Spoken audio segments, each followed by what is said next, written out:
Alright, welcome to session 33 of Out of the Abyss, 5th edition Dungeons & Dragons.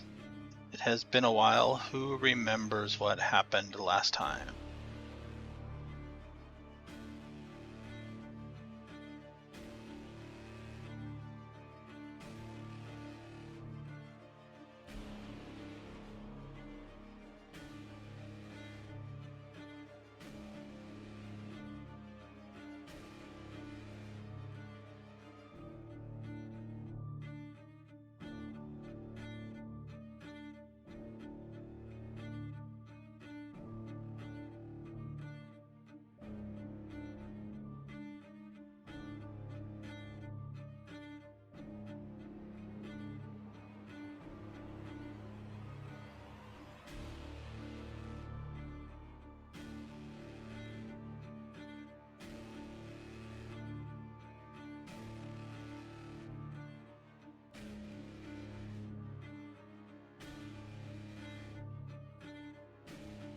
Yes. Through a clever use of the earthen grasp, I think, kind of pulled it down into the ground.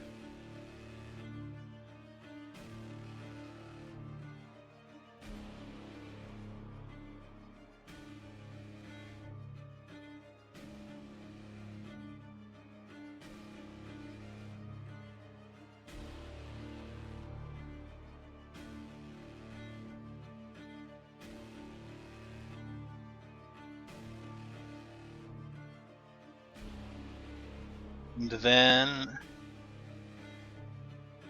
I believe after that you went back into the town, or no, you had split up.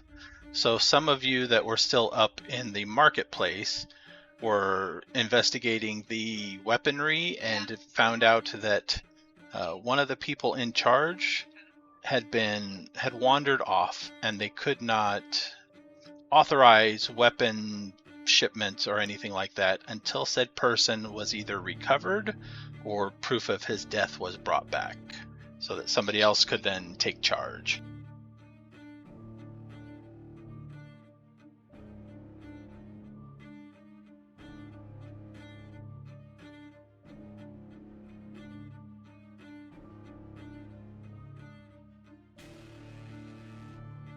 No.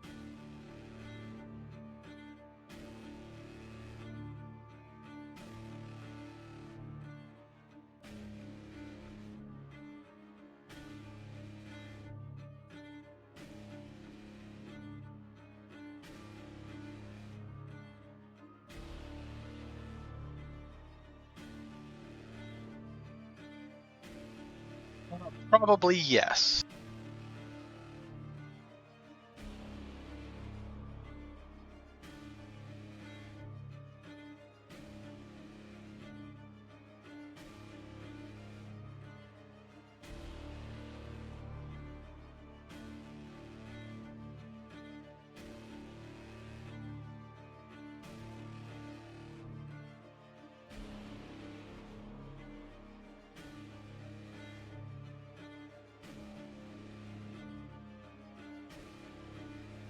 Um,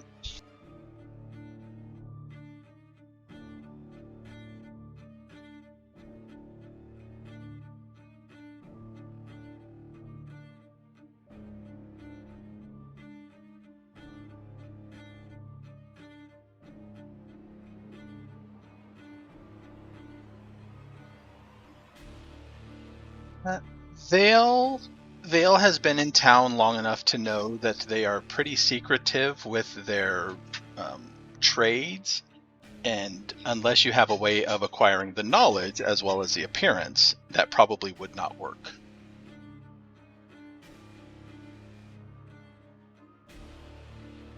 Yeah, it's like, what's the secret handshake? Oh,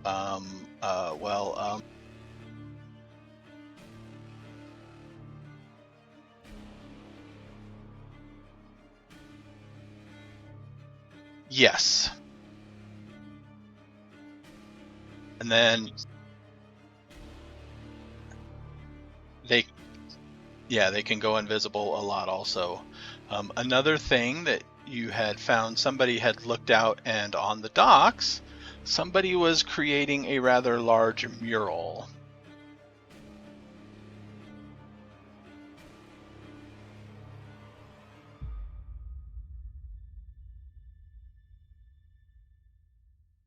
Yes.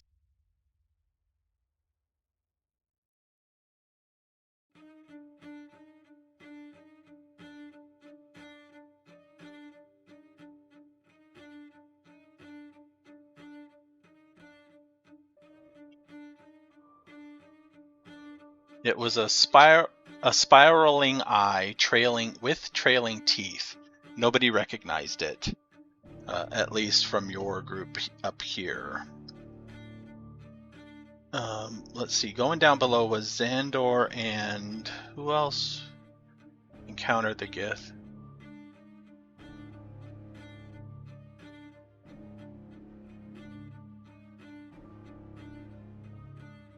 The ones that found the Illithid's wannabe Illithid cosplay statue. Yes.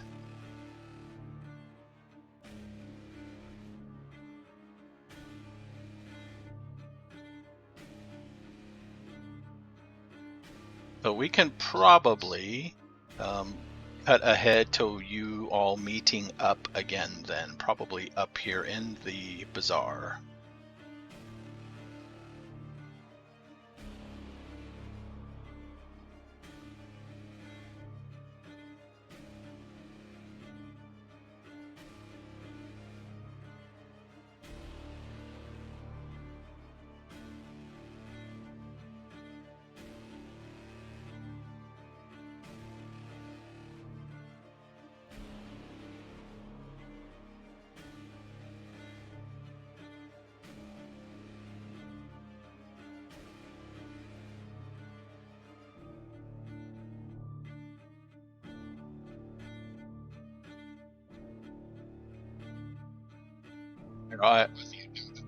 I will paste his name.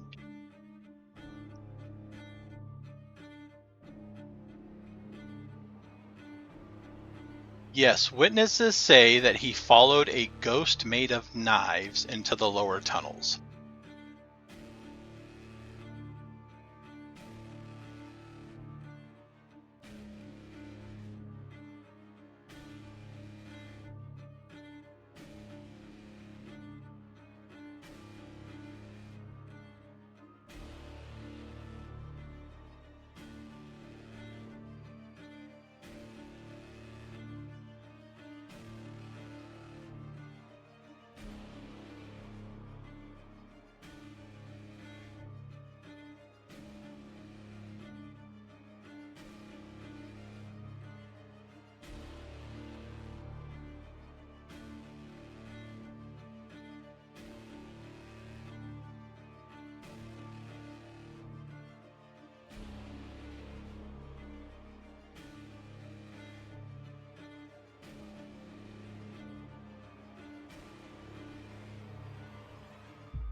That would...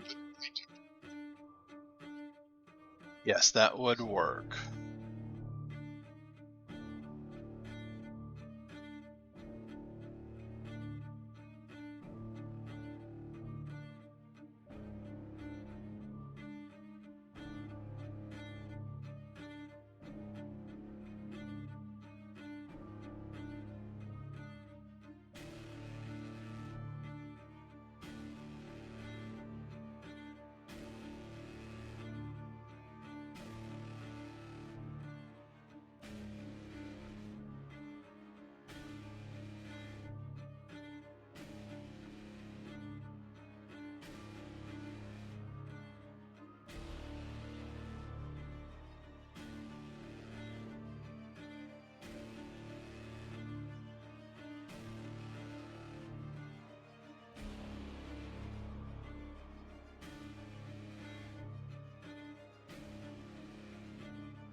Am I the only one hearing like static or a hiss coming from Gunther's mic?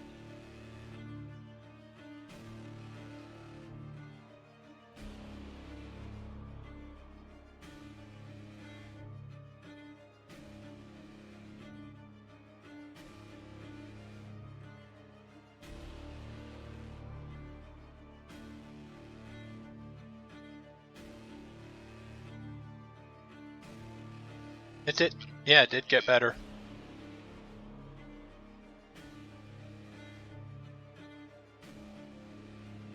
Right.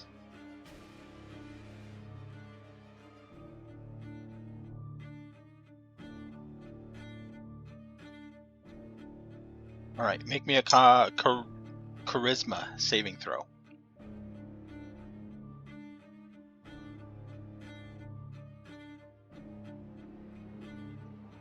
All right. What you get back sounds like a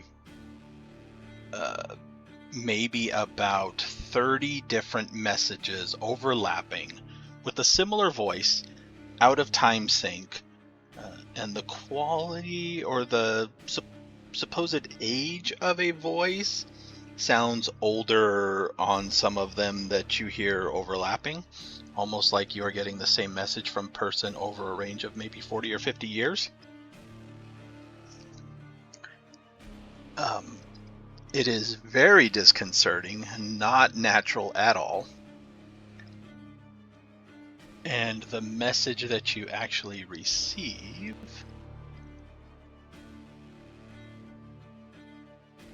let me type this out.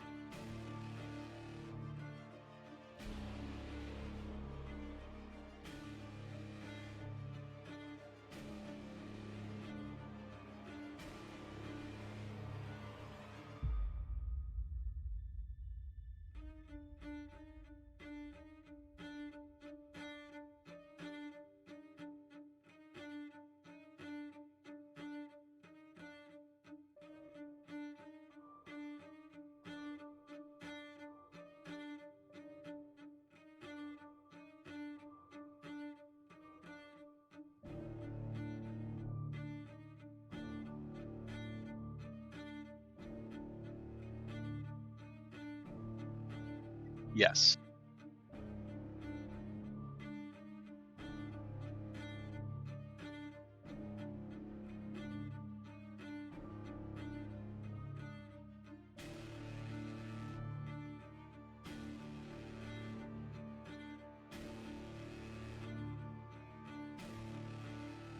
Right now, for Zahndohr, give me a wisdom saving throw.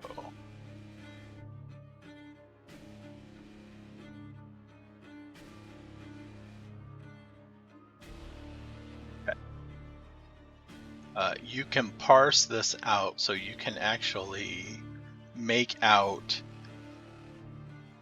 a few different phrases that seem to match up instead of just one big garble of nonsense.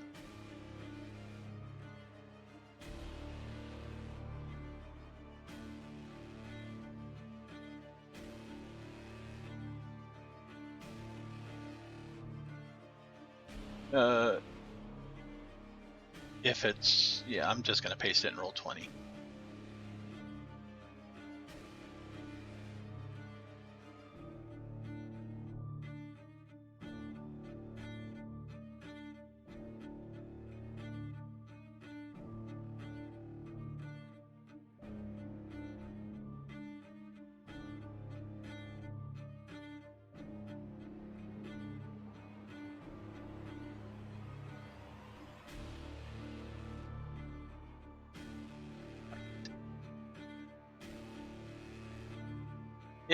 In no particular order, I just have to order them in order to type them. These are the phrases you get from the same voice, seemingly spread out throughout time of the sender, as if they were sending them to you at different times.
Yes.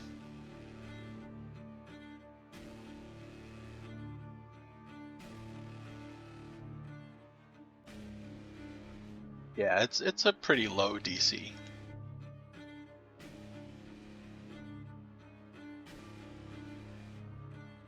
11 is good. The Far Realm is typically the places, Anfera has no clue for some weird reason.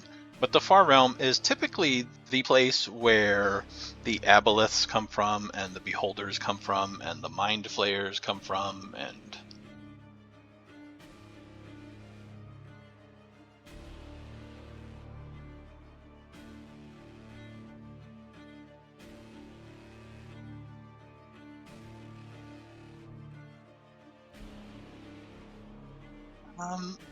it is not typically a place that mortals can survive being. Other than that, there's not a whole lot of first-hand knowledge.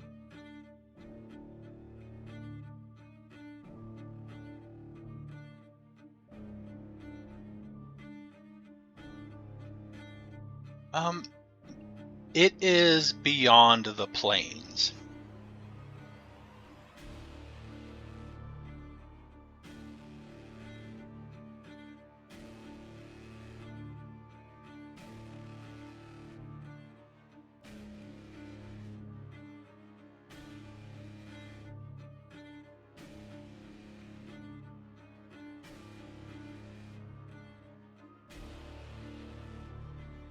No, the astral planes are part of the normal cosmology.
You have all seen an obelisk down in the Whirlstone tunnels that had a crack in it that was then allowing teleportations around.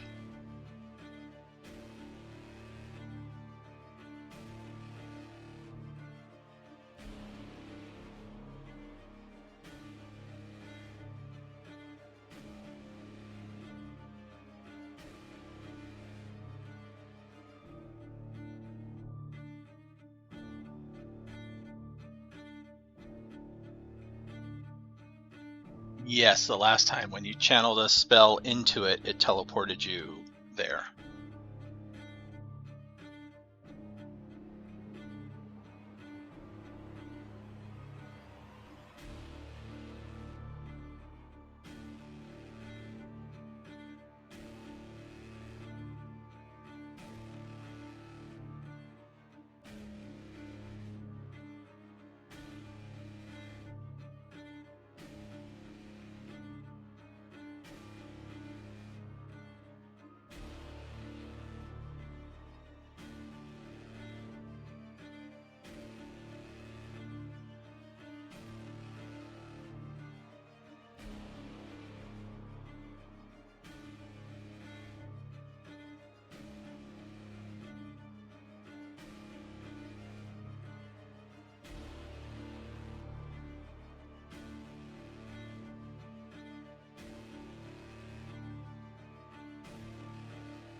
Got it.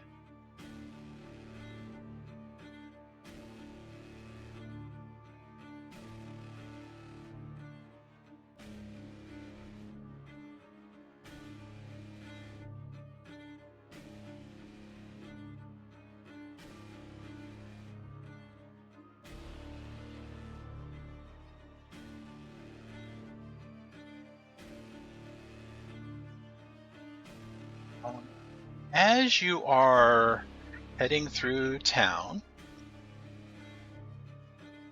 you all notice that Zahndohr, you seem to be getting very wary glances.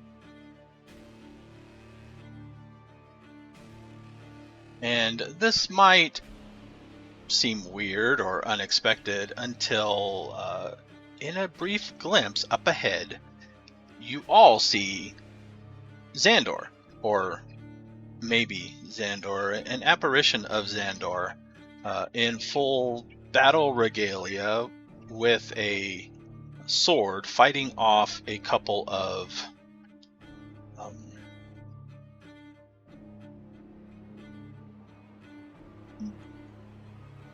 obviously mind-controlled opponents, because with a quick slash and one of them falls and out pops a brain with legs, and then the apparition fades.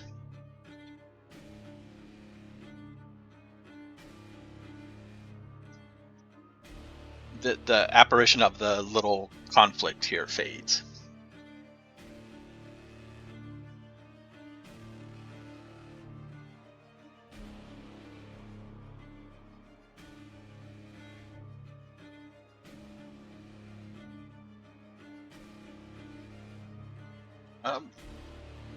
Yeah.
Yes, you did.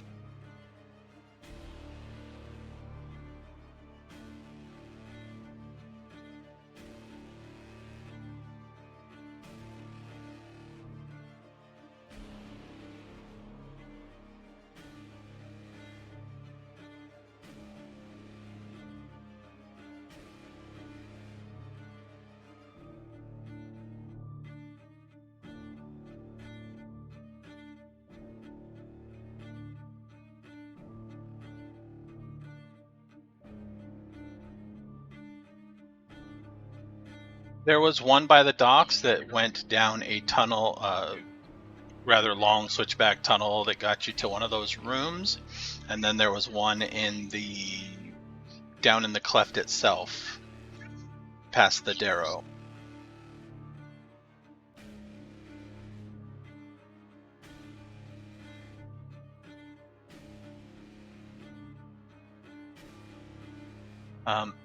As you are walking through town towards the docks, I need everybody to give me a wisdom saving throw.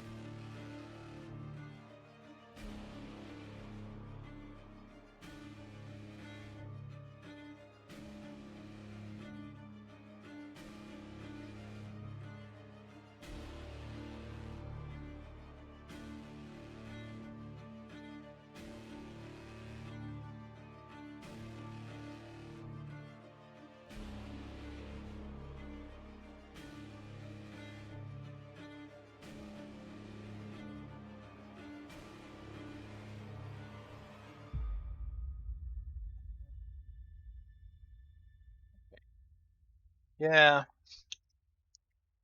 Obzam and Jezelle, you are both disoriented.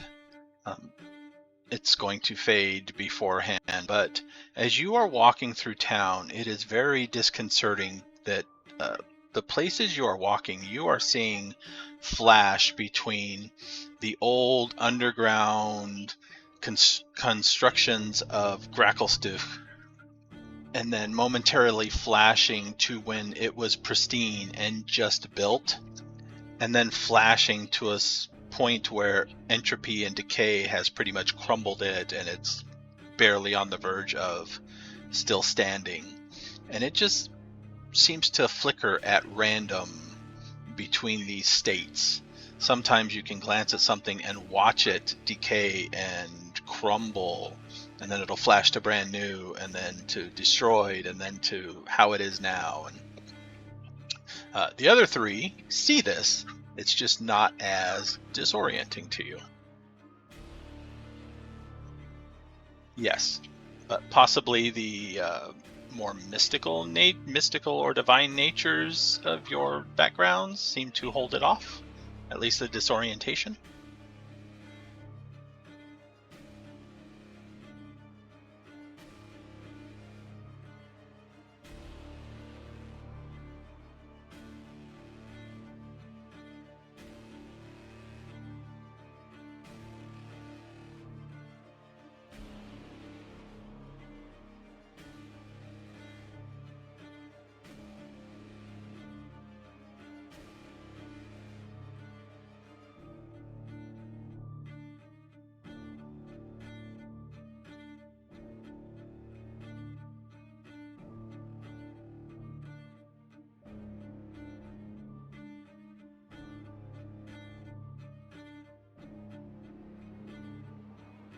You are hearing occasional whispers as you pass.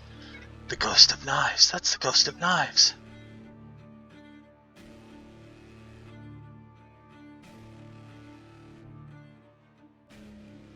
From random passerbys, as they kind of huddle and whisper to each other and point at your party.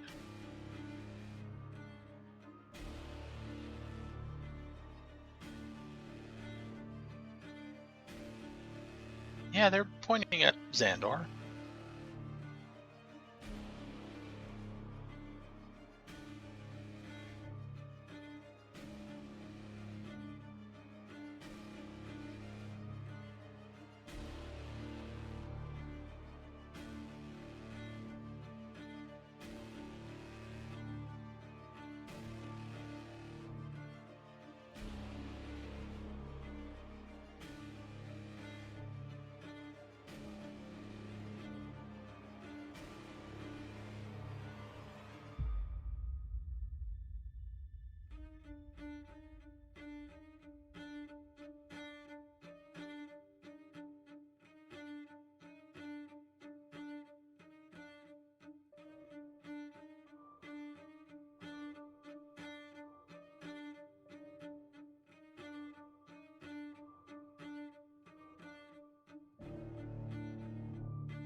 So going through the secret tunnel that's by the docks, you start to go down this switchback tunnel and path.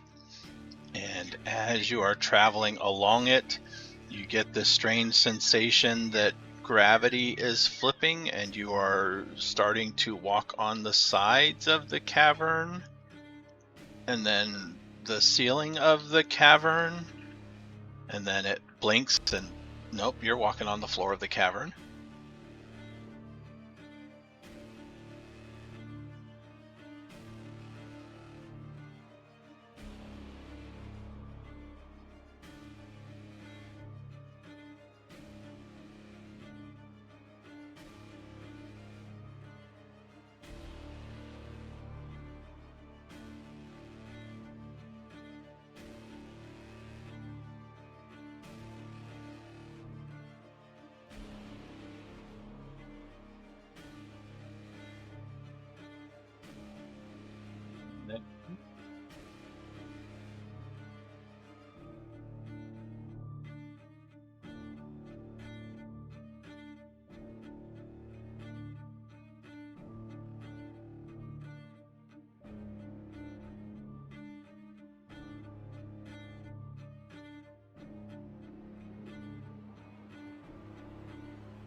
Coming down the ladder, this particular chamber looks pretty much the same it did, but when you move into the next chamber where the beds were, you are momentarily standing in a sea of nothingness. All around you, you see specks of light off in the distance. Strange creatures floating in the distance, swimming around. At one point, it looks like there may be a ship sailing through nothingness way out there. And then from one blink to the next, you are in this room, and it looks like it has been abandoned since the last time you were here.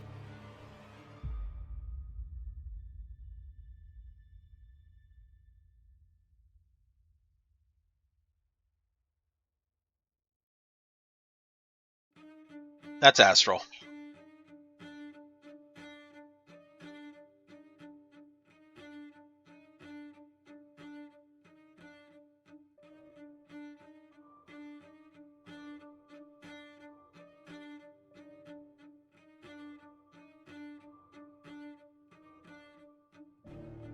Now, let me switch over to the big one then, because you don't actually have to be in this little map.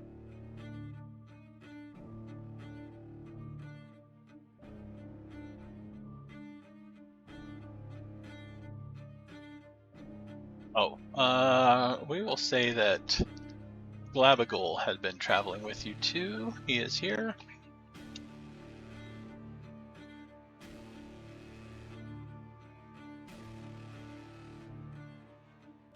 No, he's been traveling.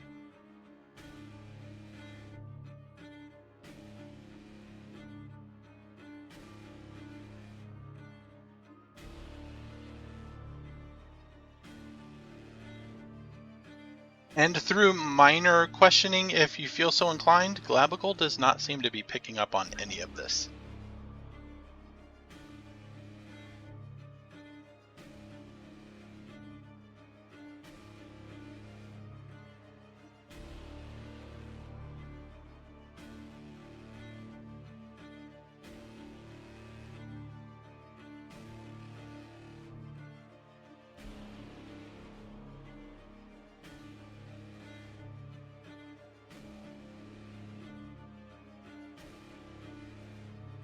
Yeah, it was to the north and or northeast-ish.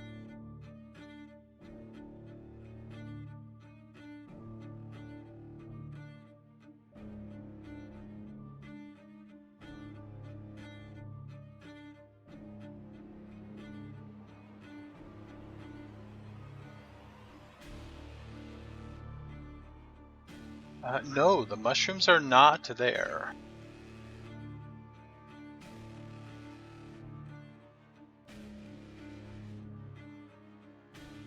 Yeah.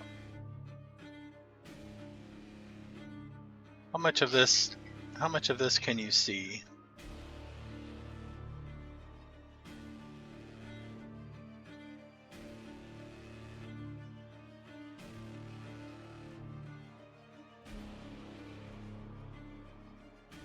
Yeah. Most of those tokens aren't here. Let me do this.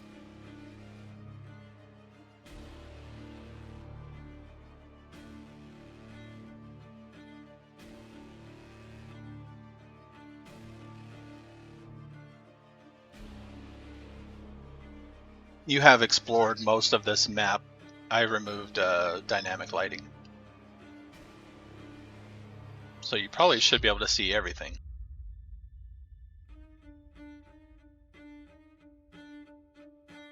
The obelisk was up there.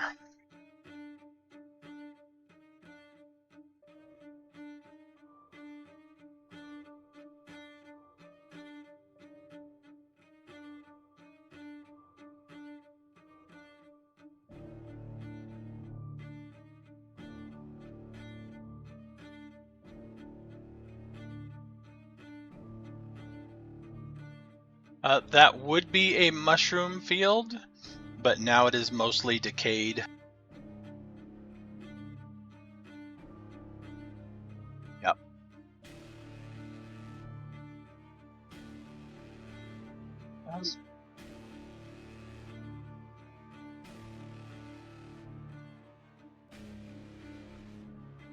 You do occasionally see a after image of a Duergar. Presumably it's him. It's from the back usually. You also occasionally see an after image of that same image of Zahndohr stalking through the halls, occasionally fighting something that is not quite visible before the apparition fades. Also here, the cavern itself also seems to be transitioning between the current state, a very aged state, and like a freshly created or dug out or, burrowed through state.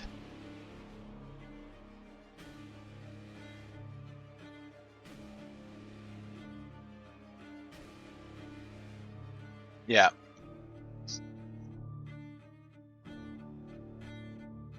Yeah, last time.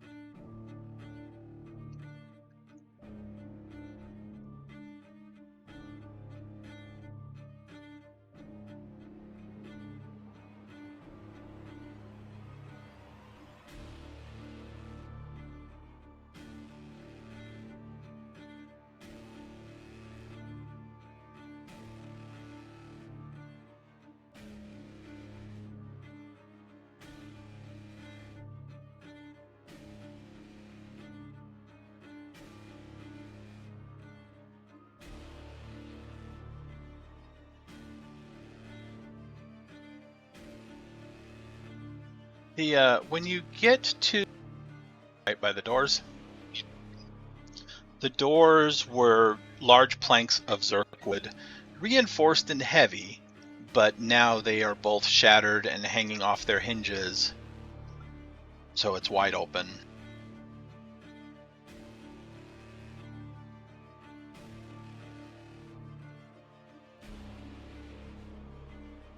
What would you like to find out?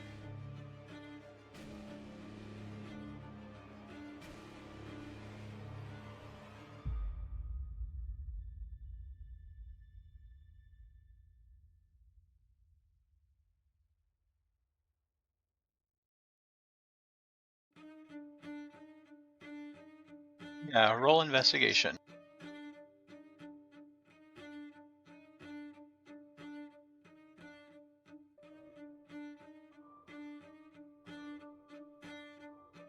These doors seem to have been blasted off by magical force.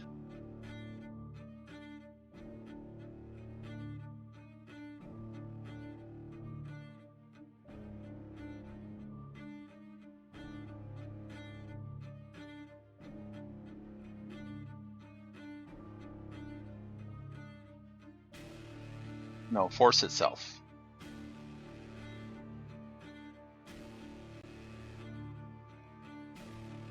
Not that you were aware of?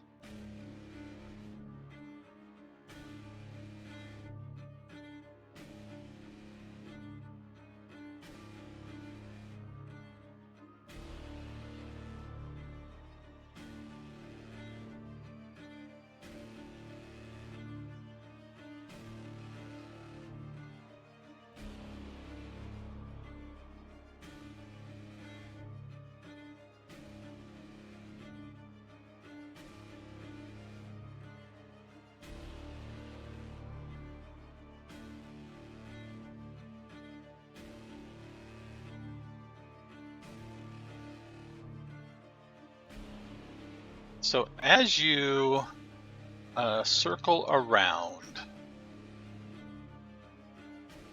you start to feel an arcane and psychic oppression in the atmosphere.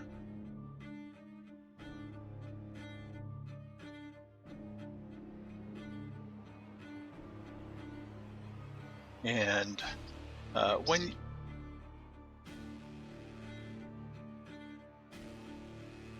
you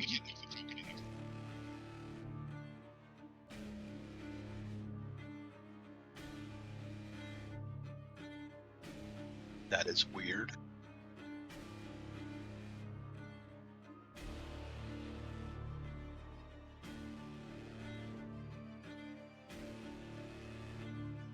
Yeah, I see. But yeah, when you get to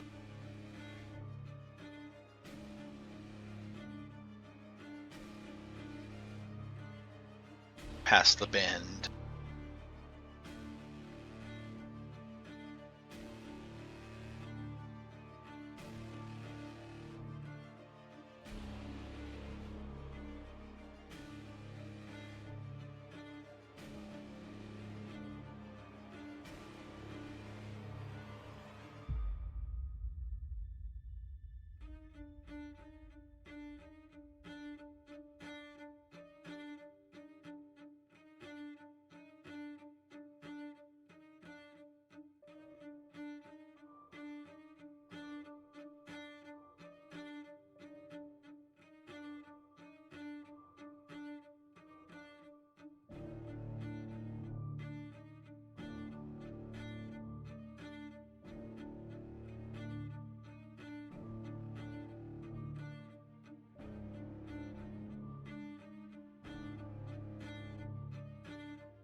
all right.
Right, I'm going to move you all over here just so I can keep you on the same tab, but everybody else is out of the room so you won't see what's going on.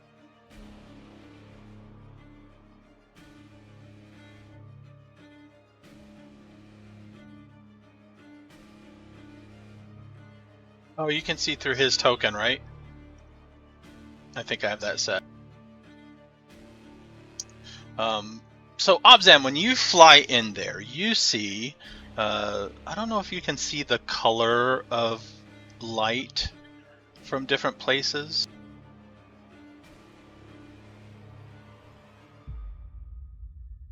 When I look through your token, I see go up there. Okay, so there's a glow from around the room and like a light trail that seems to go from the point that's glowing through space to the obelisk itself, almost like an arcane arc that is connected at some point. In the center, you see a Mind Flayer and a Githyanki in combat, but they don't seem to be physically here at the moment. They're kind of spectral, yes, illusory spectral. Around the place you see several dead bodies, some Mind Flayers, some Githyanki, and looks like a couple of Intellect Devourers as well.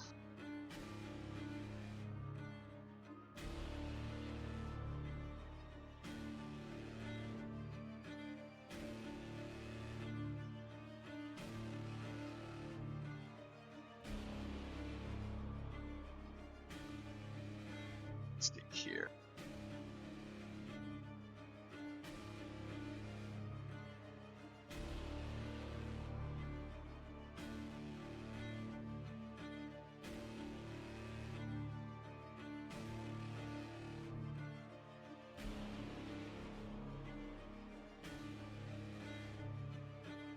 Not presently. How far ahead of everybody else did you go?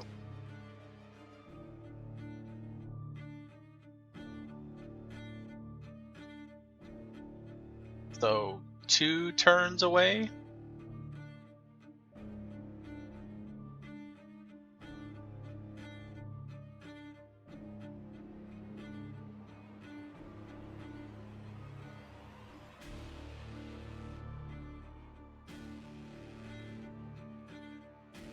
Right. You get to there, you see what you see. You can see the sources of the light, I believe, seem to be... Can you see this token over here?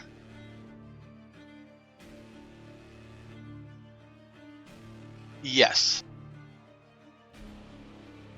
You see a pedestal with an orb on it. The orb is glowing and flashing, and the red glow seems to be traveling from that to the obelisk, surrounding the obelisk in probably a 15 to 20 foot radius bubble.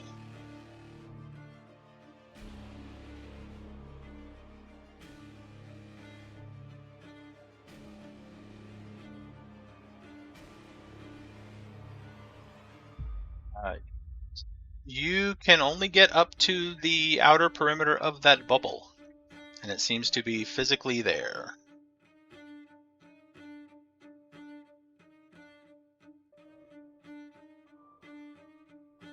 And at this point,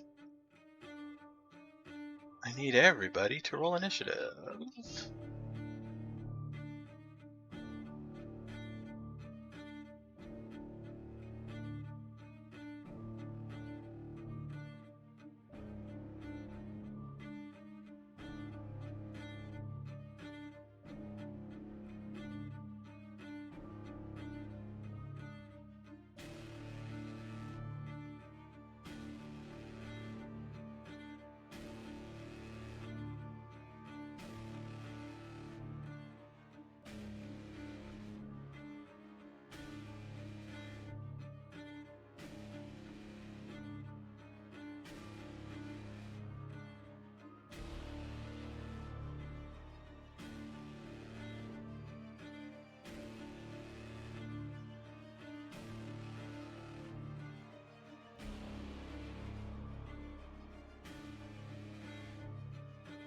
Yes, because he let me. He was pondering the obelisk, right?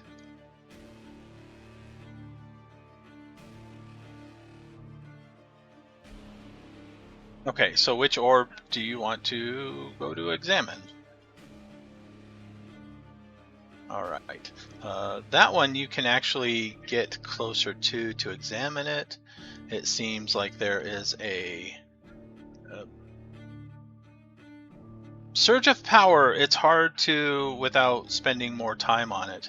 But yes, you hear in your mind.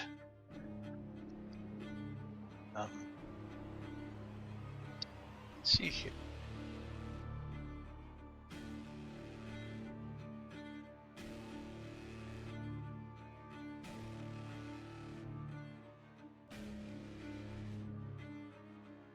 Don't think language matters.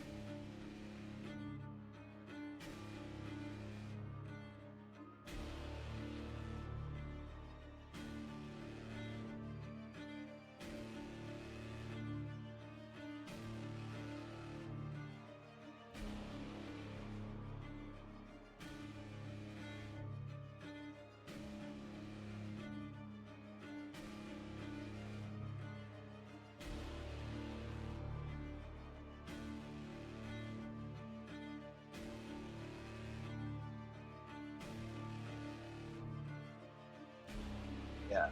So telepathically in your head, you hear,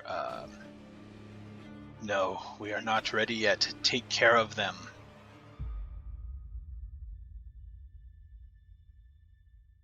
Seems to be a broadcast that you can hear as well, but at one point, then you see.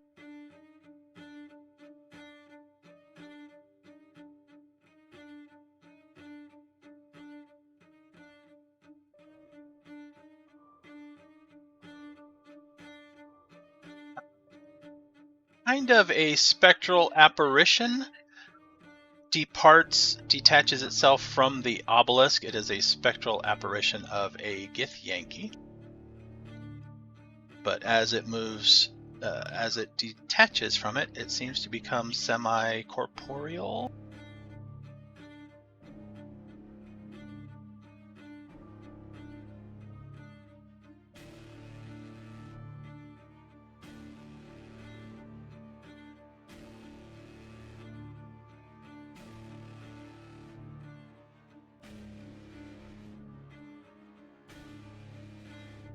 But you get your first action because you.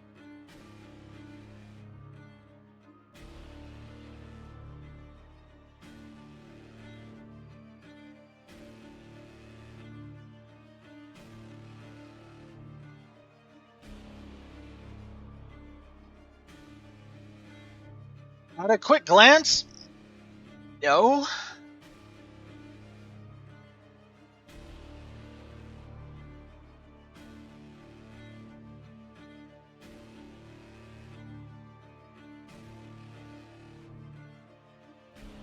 You may roll an Arcana or a.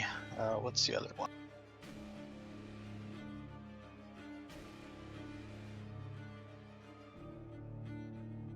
So the origin of this thing is beyond you. However, it does seem to be, with your study action and your Arcana, it seems to be powering something around the obelisk.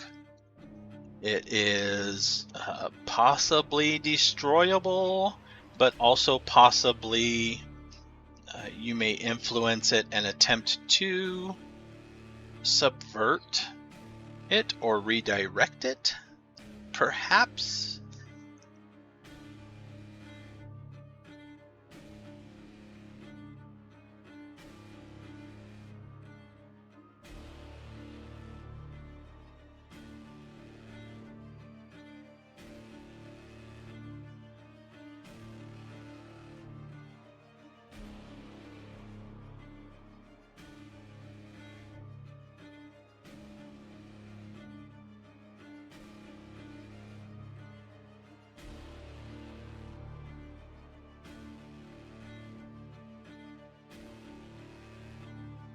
You may spend an action, you move up to it and interact with it, and roll me an Arcana check.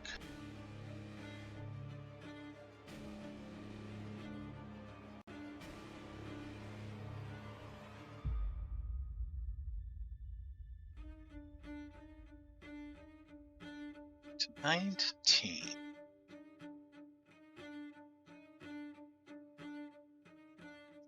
That is not a failure.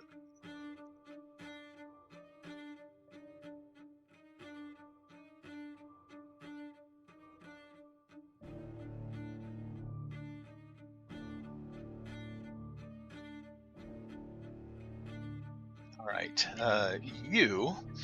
this thing, you're not quite sure what you're doing. It's sort of semi-instinctual of how you are interacting with this. You just have this sense that you want to stop it from doing what it's doing.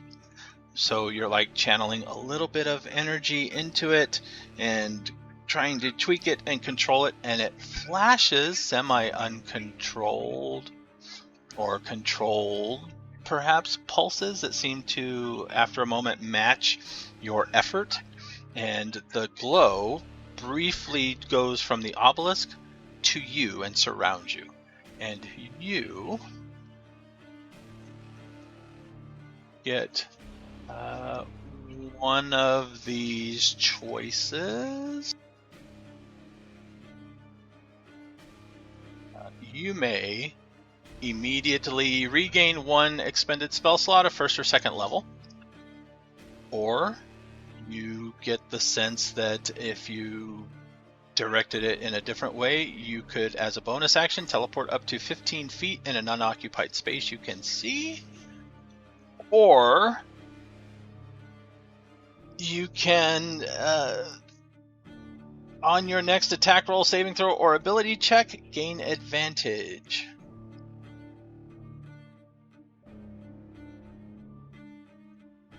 And then that was your turn. So everybody else, not sure what's going up. You guys can move up. So we'll just keep you there and keep track of that.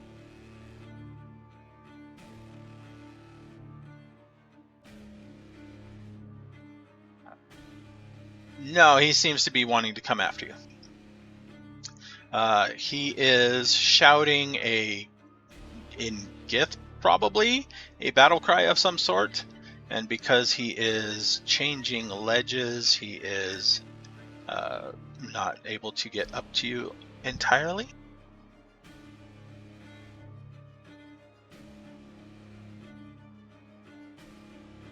To roll somebody else's initiative.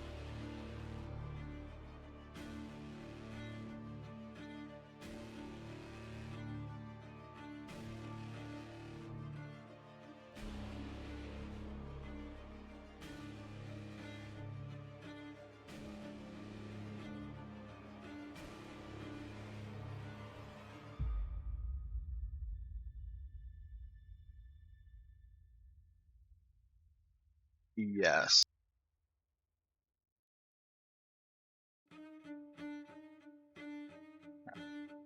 So it goes before you. You heard it in your mind, and it was issuing orders.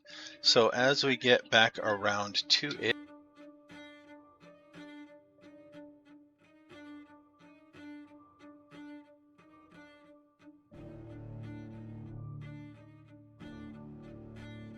there is a brief bit of motion as a mind flayer kind of steps from around back of the obelisk.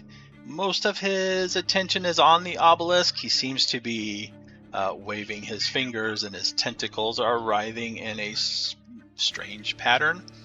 But he does flash a little bit of attention your way.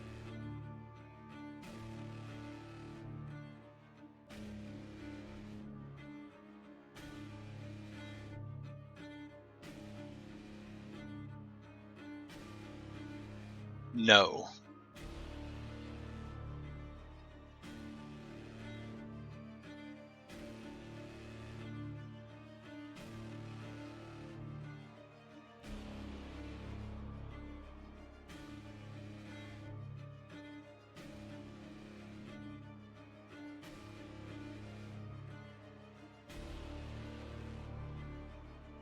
Yep. However, one of them waves in your general direction. And, wow. It fumbles. Okay. Nothing seems to happen. You are aware that it tried to do something to you, but nothing seems to happen.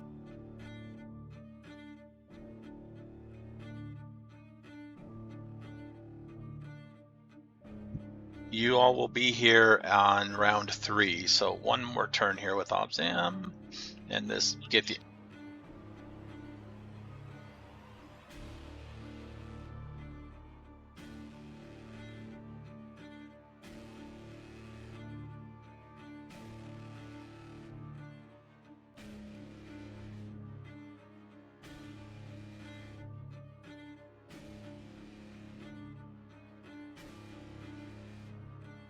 Right.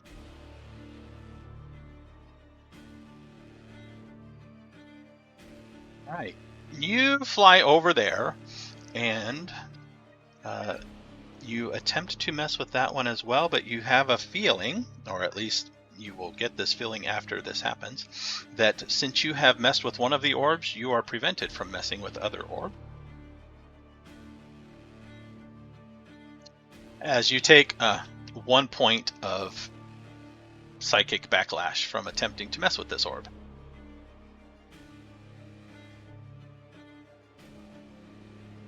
It takes an action, yes. And then the Githyanki will attempt to chase you down again. He's going to dash to get up in your face, but he can't actually get all the way to you.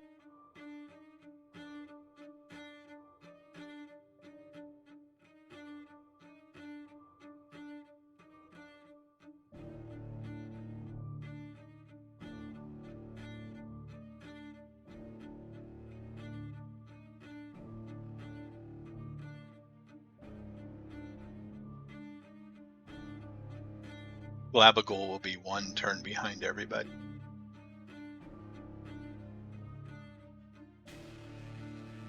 All right, we are on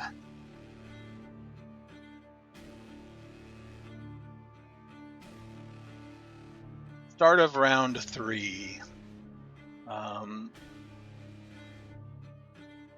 The Mind Flayer is still focusing most of his attention at the obelisk, but he is going to attempt one more diversion at Obzam here. Holy shit, I got another one.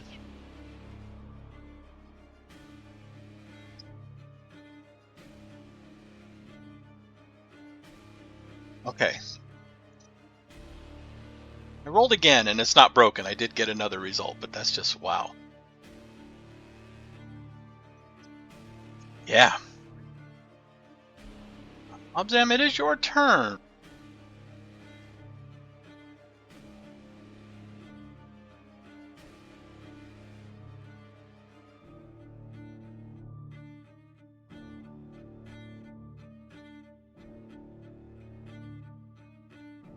Yes. And the Mind Flayer is within that shield.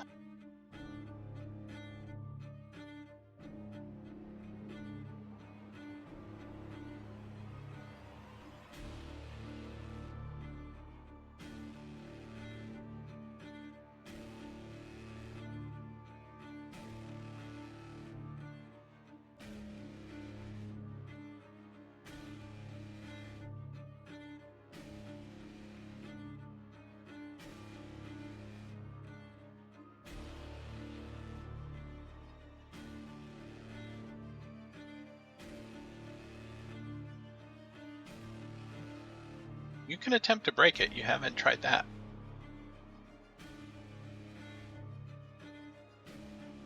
All right. Roll your attack roll.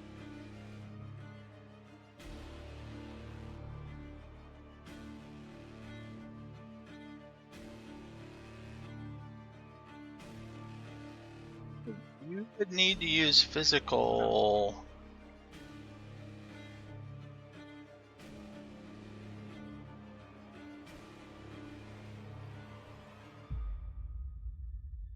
I think with the Sunblade you can choose physical, right? Or is it always radiant?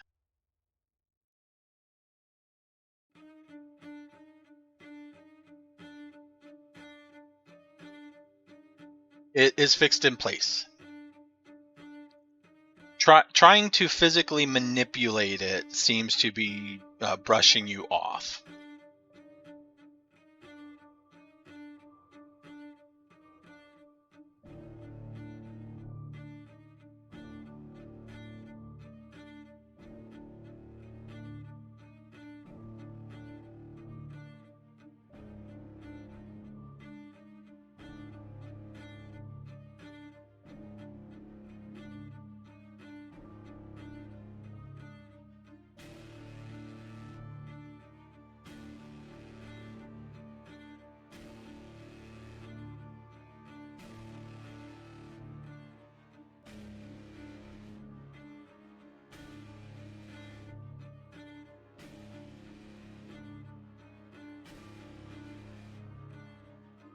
It glances off. It does seem to impact it, but it has no effect.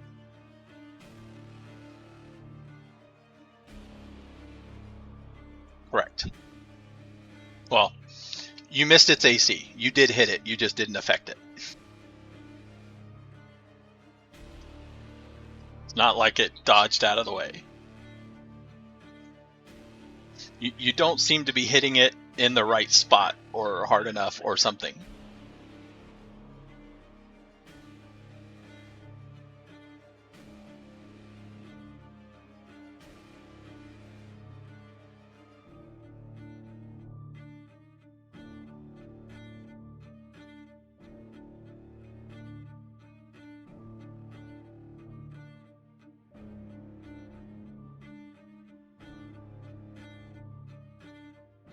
He will attempt it. And he will fail.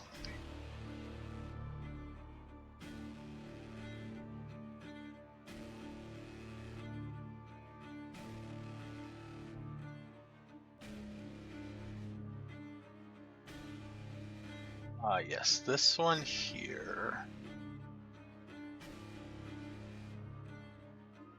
is no longer emitting light. I believe it is Anfera's turn then.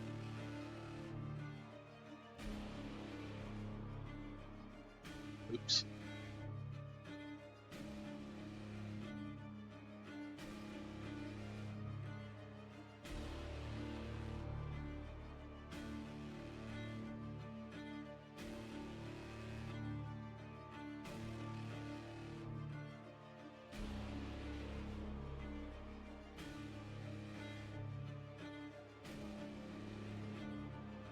Yeah, you can see a glow coming from around that wall there.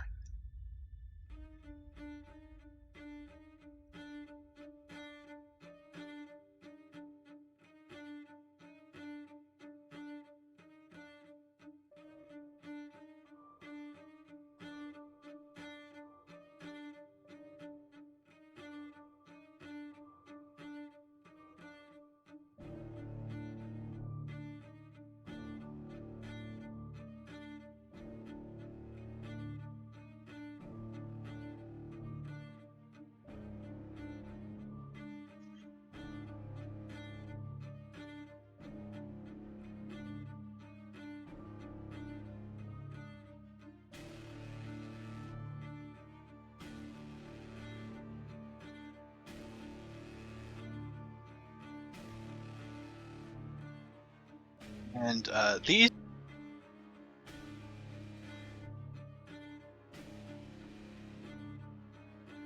neither one of them seems to have the advantage at the moment. The battle seems to be raging between the two. They are still ghostly, yes.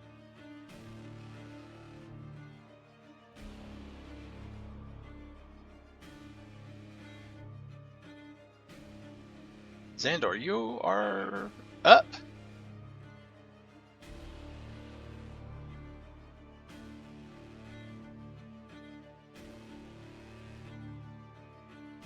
No, you recognize his regalia though, and it is regalia out of history. Yes.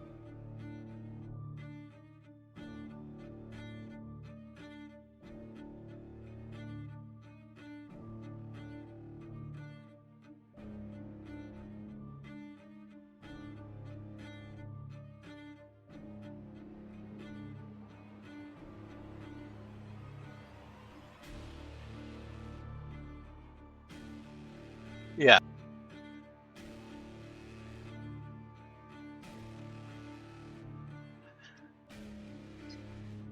Yeah, the obelisk.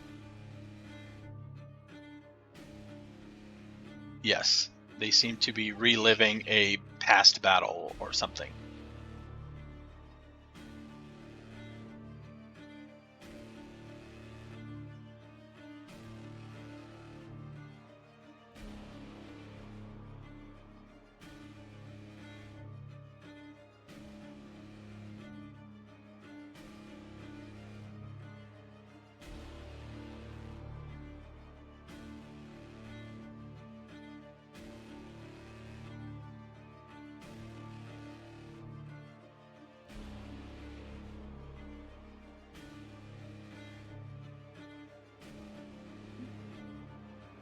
You can attempt that, yes.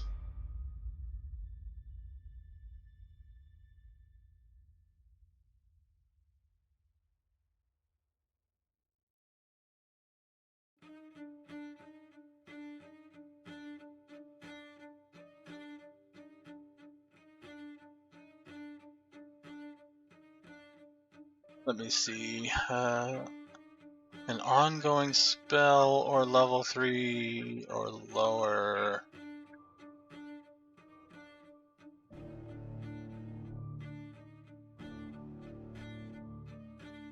Okay, yeah, you can cast. You don't know if he has any effects on him. That would not dispel what he is doing, though.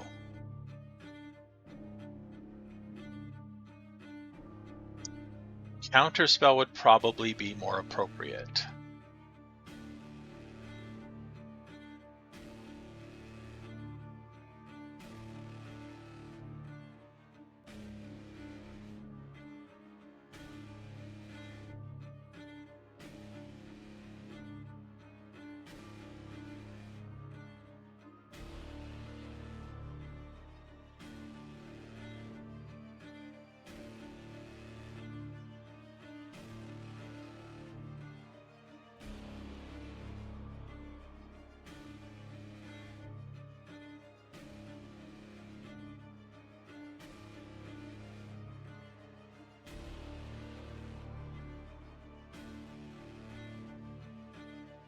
Okay.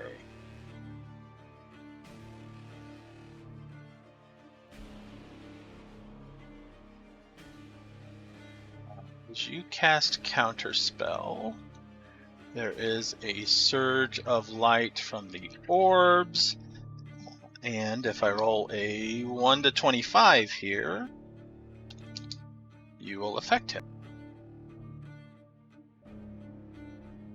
Yes.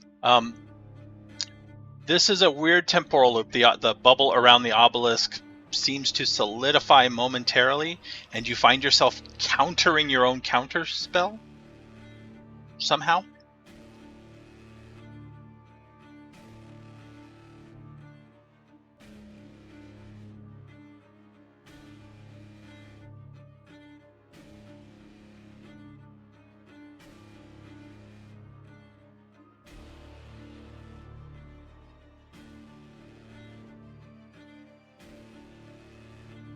Okay.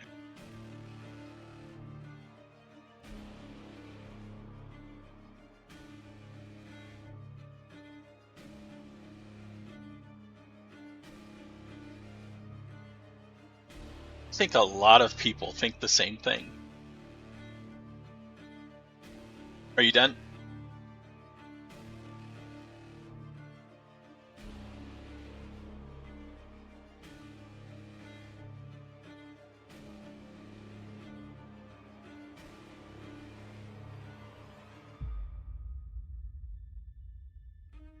Jezelle, you are up.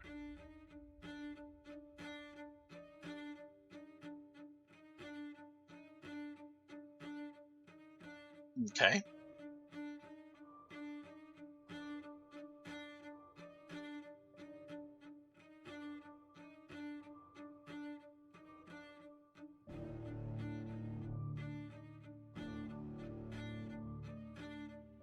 Need cocktails.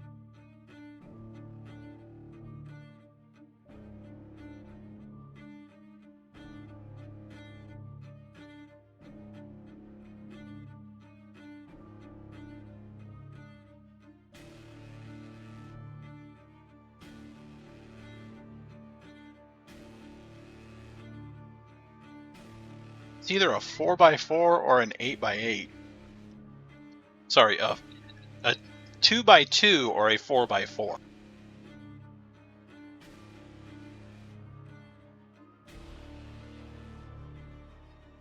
Fairy Fire is...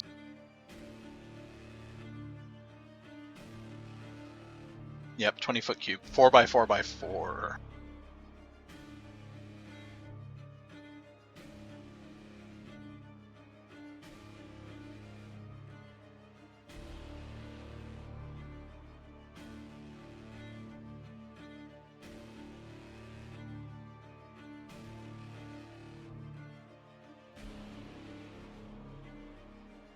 Yeah. Where are you trying to cast it?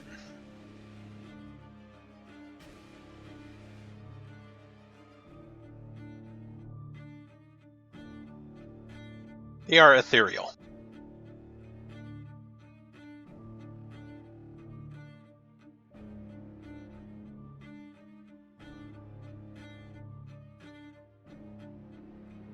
Yes.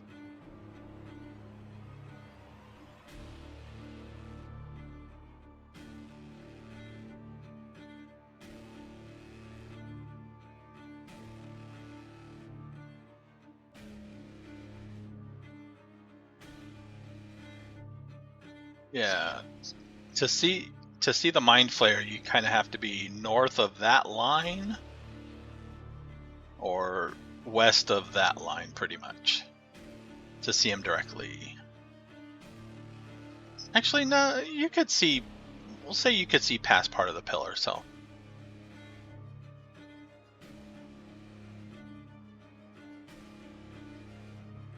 Yeah, you can see like an arm or a leg or a bit of his head or something.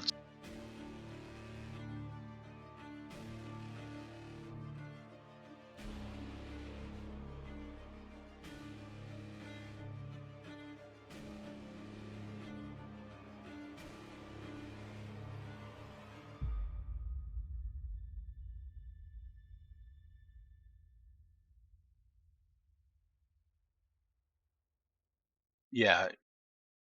Anything in the area gets Fairy Fire, and then the area is no longer there.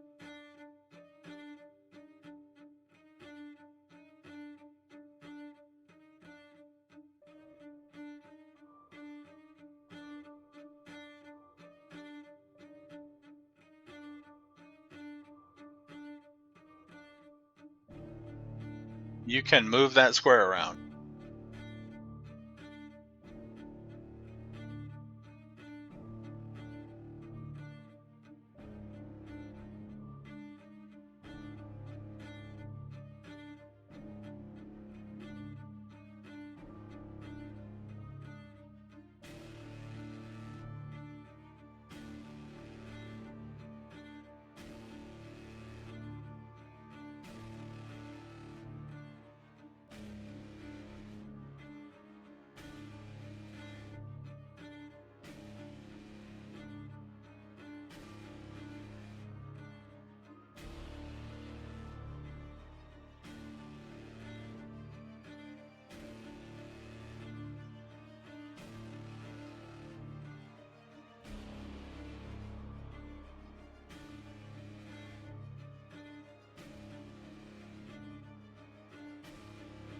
Yeah, I mean...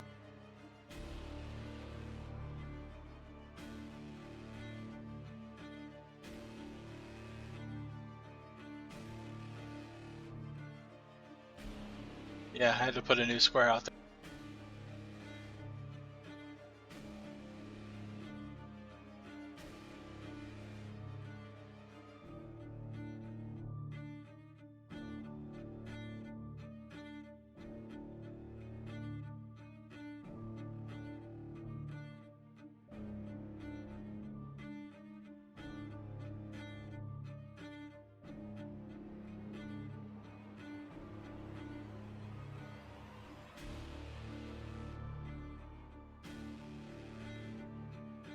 Is that...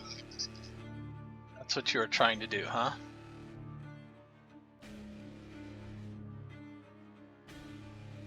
Roll me a D100.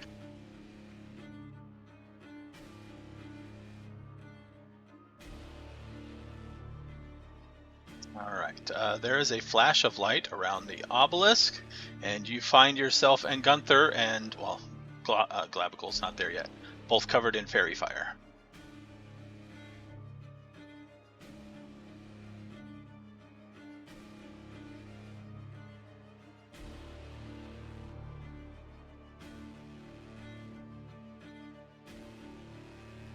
It's your trick, though. You can dismiss it if you wish so.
Gunther, it is your turn.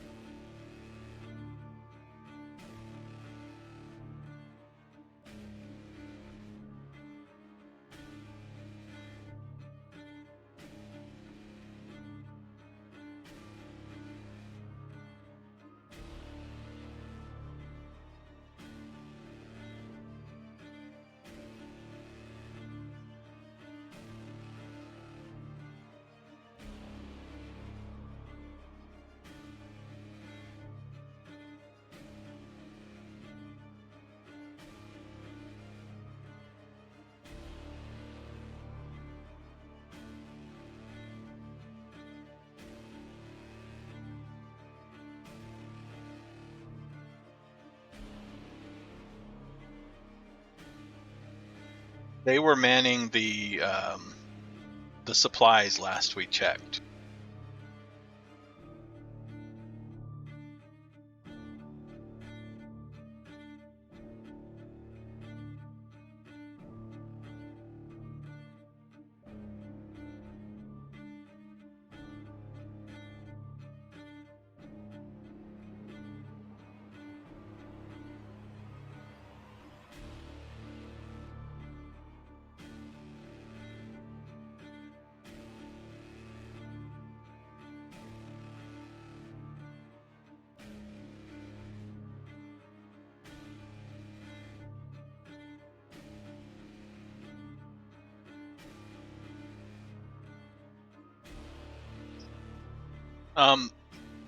If you try to run there, you're going to fall off the ledge here.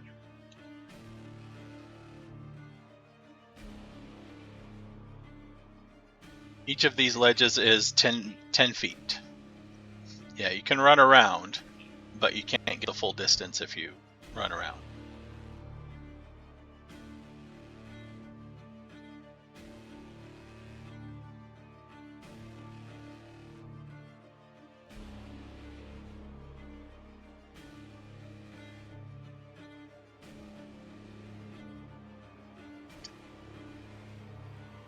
Glabagul is getting there now.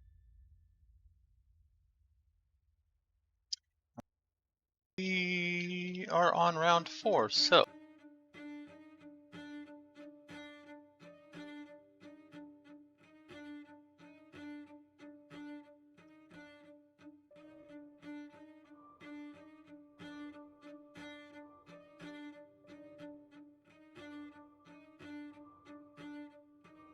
at the end of round 3,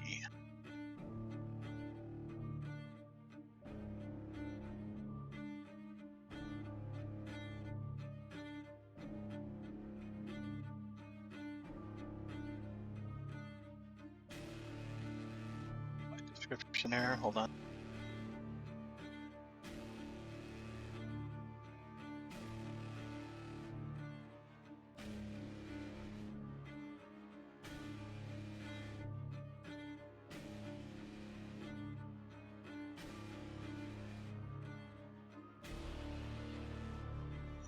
There is a moment of the sound of battle and rage as the two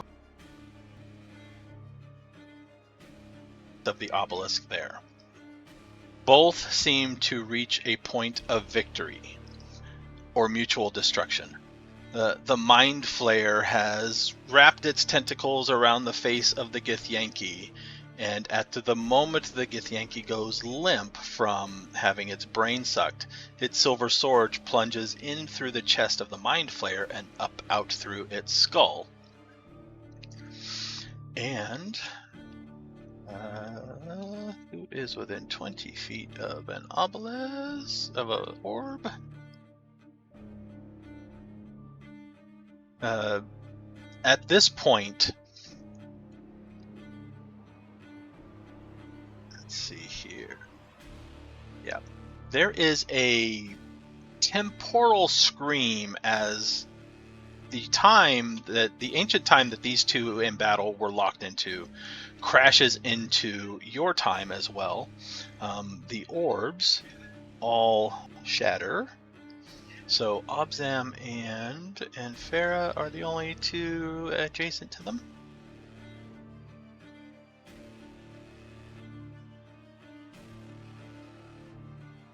Both of you take 7 psychic damage. No save. 7 psychic damage. The bubble around the obelisk collapses. The two in battle are now in the present collapsed. And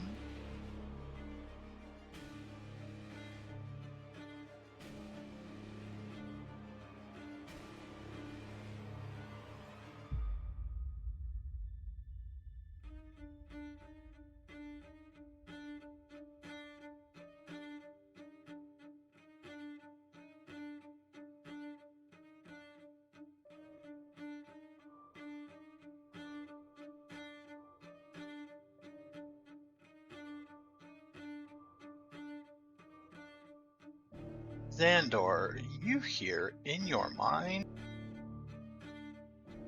Hold on. Stupid fly. Zahndohr, it begins again. Draw me or all shall be ash. The mind tyrants rise, and I will not sleep through the slaughter a second time.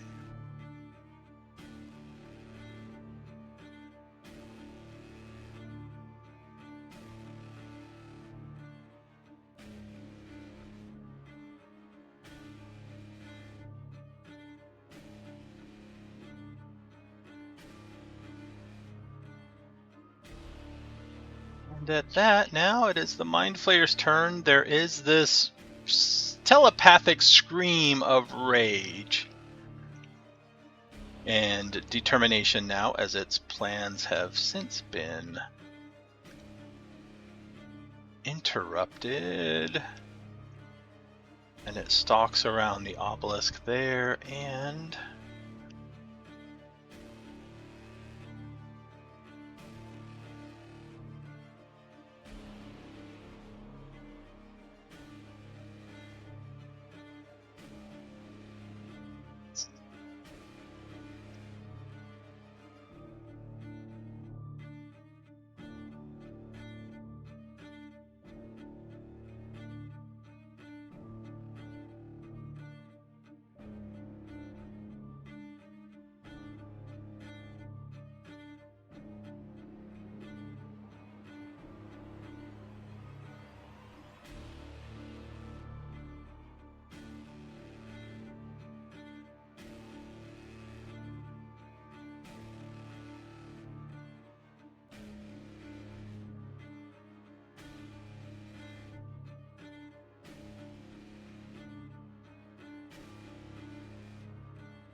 Yeah, he's going to cast a spell.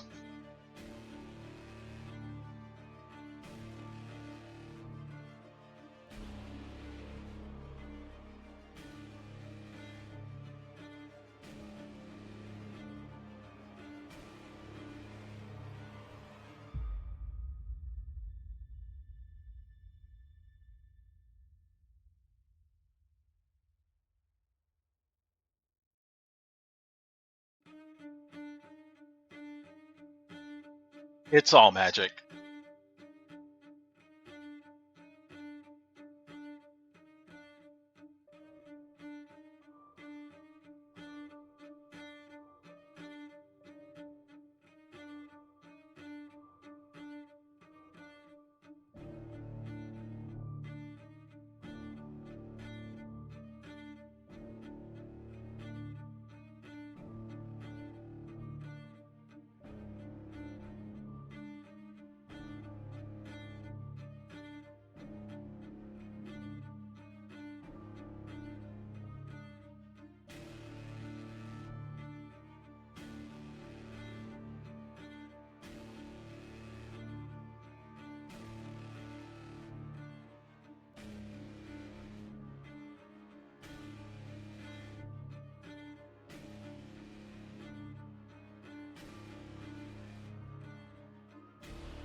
Flat casting.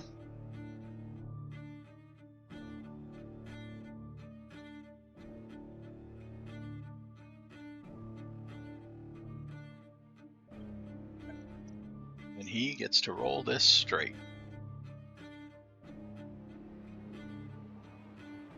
It's a... What kind of spell does he make? What kind of save?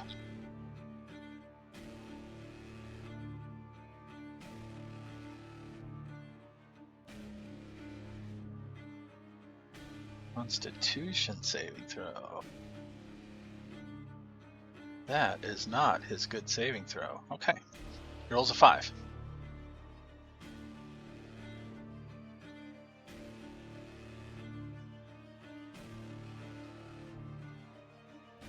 No, it's not a spell slot. He gets daily castings of it, so it's expended.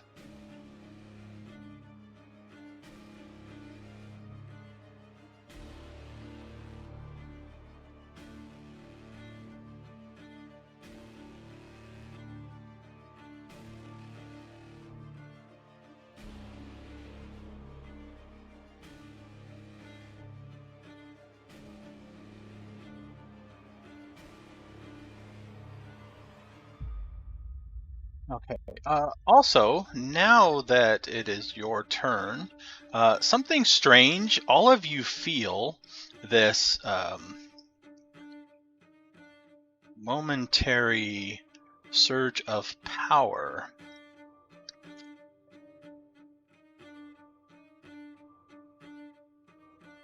Each of you gets 1 use of legendary resistance. Why is my sorting of this sheet got all weird? Okay, there. You get... Yeah.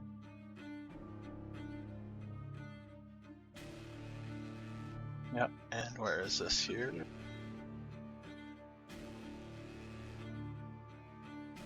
Alright, you get one use of legendary resistance. You get 1 use of legendary actions, which is an action you may take at the end of any other creature's turn.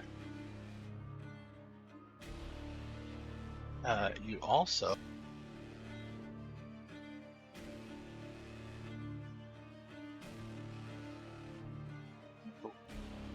down the details here.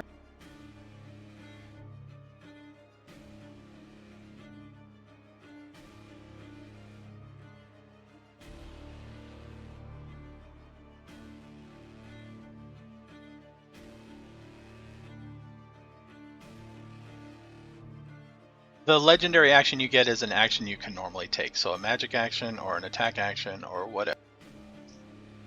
It's basically one free action, but you also get, everybody gets access to a custom reaction. And I just showed you the list.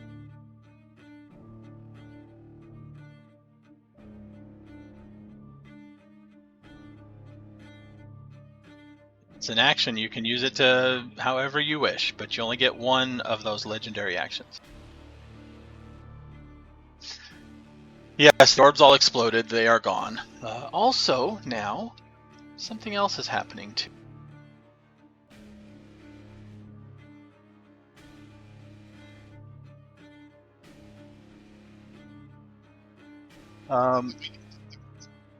Kind of warping in from the far realm, perhaps, is this weird cross of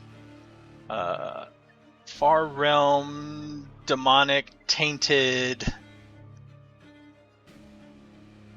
creatures. One in the back there, one up here in the front.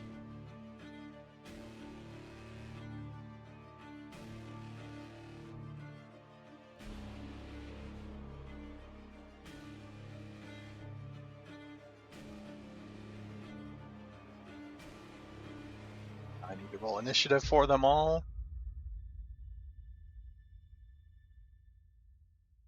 On either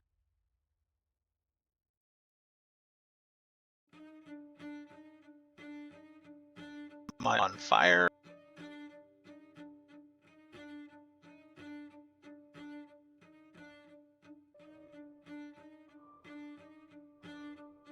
There is a of rock.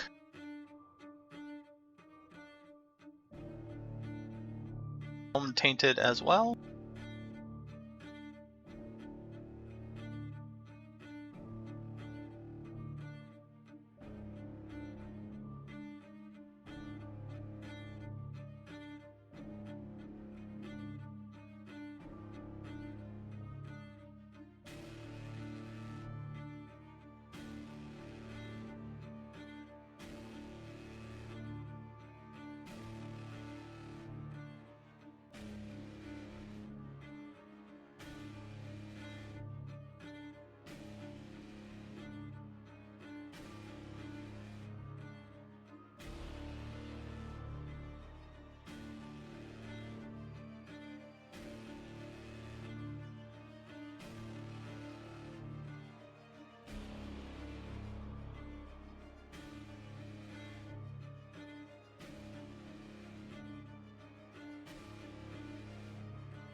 Yeah, I'm trying to see where. Nope. Okay.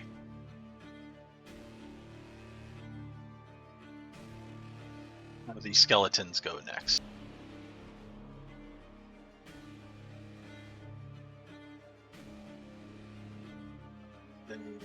Let's see. Yep. Gunther, this one here moves up, and from its hands a little fireball seems to conjure, and it hurls it at you.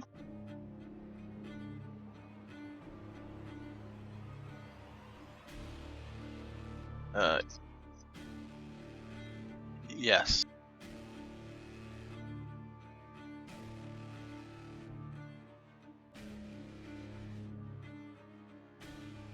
What does it say? This is not a spell attack. It's just hurling flame. AC 6. Yep, the first one misses. The second one is a 17.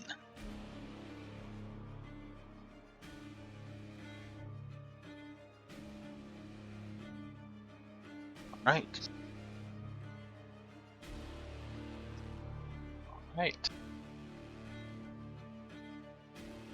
Oh, they fixed it. I can roll damage from the chat result of a whispered spell now. I complained about that too. The other one over here, it's going to hurl its flame at Anfera.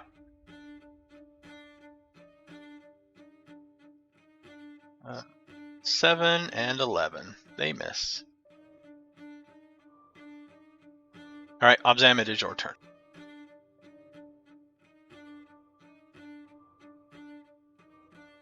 The Vrock is in the air, we'll say about 20 feet up.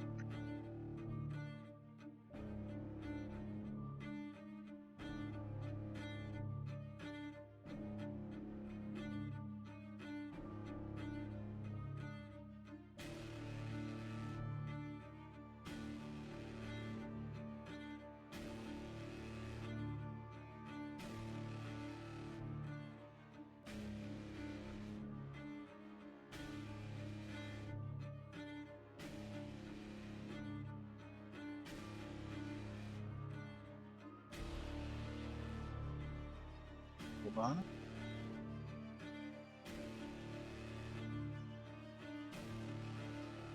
$26 does hit.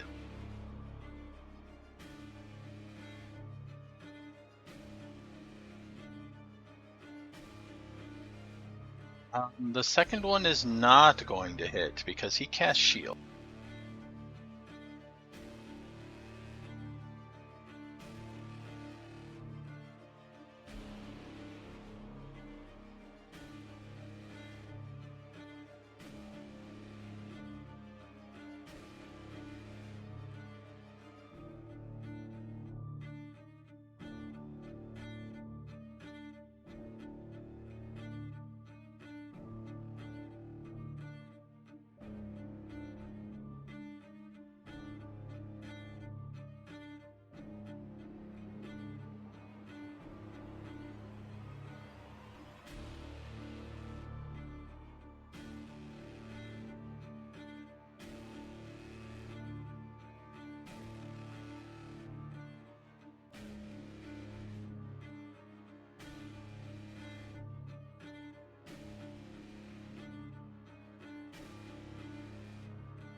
The skeleton?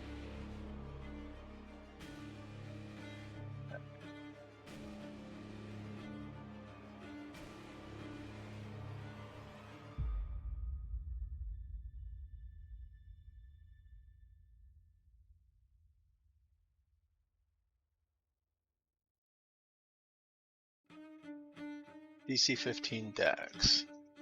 It get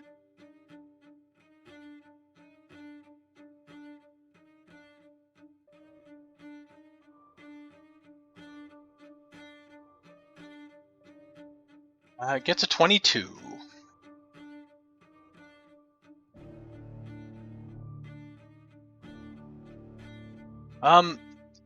You notice a weird warping around it. If this was a normal skeleton, that probably would have hit. But this seems to be the Far Realm taint around it, seems to have given it extra protections.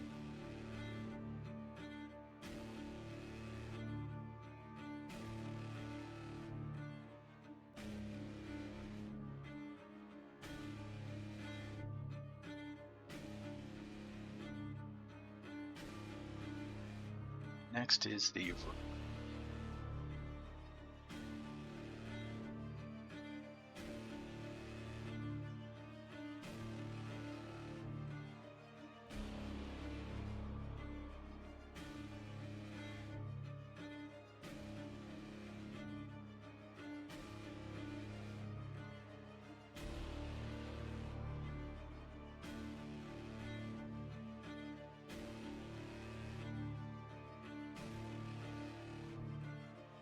Let's see.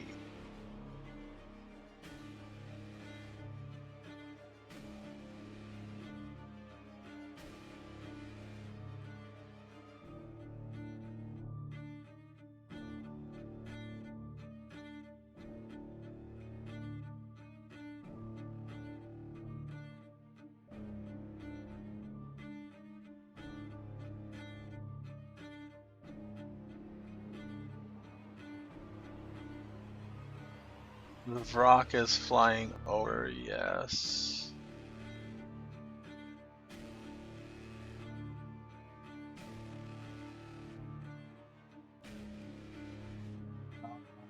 It is 10 feet away from Gunther.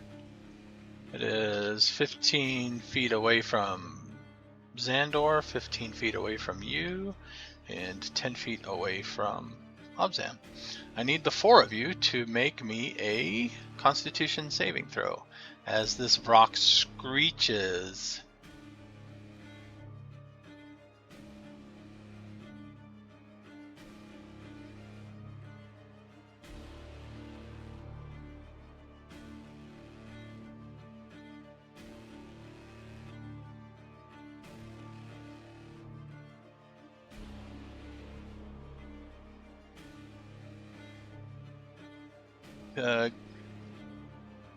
Gunther and Anfera.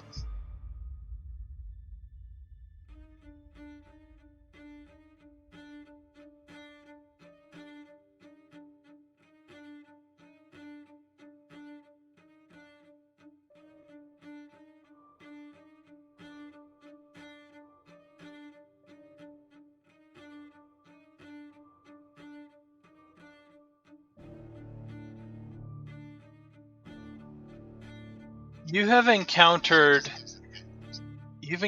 a Vrock before, and you guys got the hell out of Dodge because the Drow were engaged with it. And when the wounded one landed in front of you, it did not screech.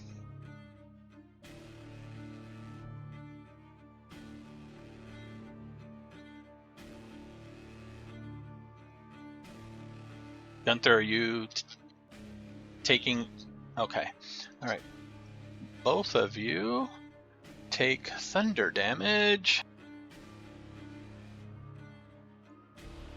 17 thunder damage, and you are stunned until the end of the Vrock's next turn.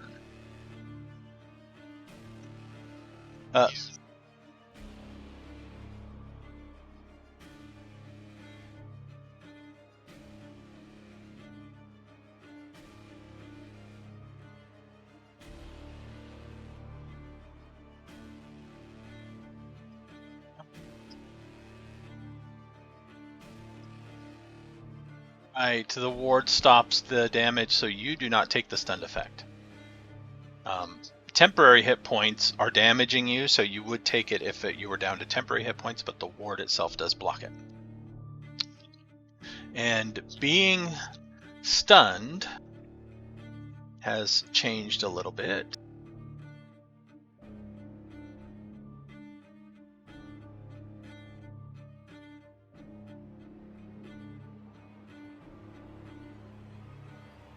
Yeah. Yeah, you can move. It does not change your speed to 0. You have the incapacitated conditions, so you can't attack or perform actions, I believe. You fail strength and dex saves, and attacks against you have advantage.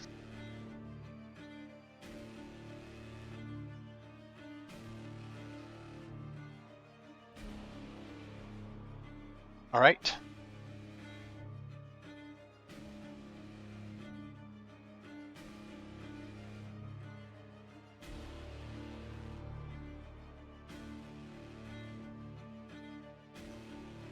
Have a good night or day.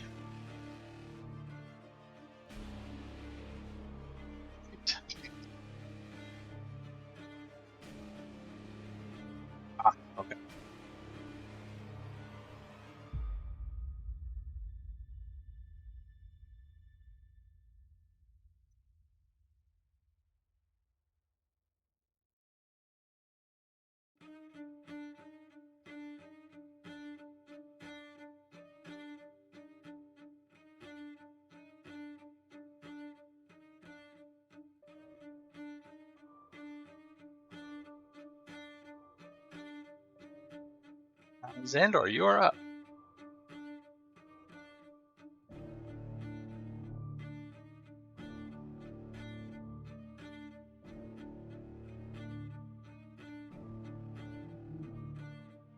You see a sword that looks very similar to the sword you had a vision of when you first got down into Gracklstugh. And that sword happens to be clutched in that dead Githyanki's hand, piercing that mind flayer.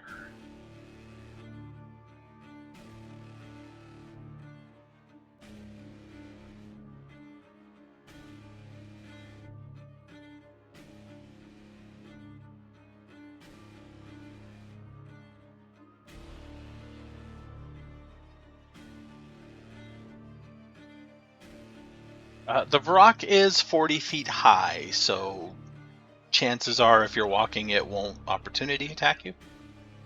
Just saying.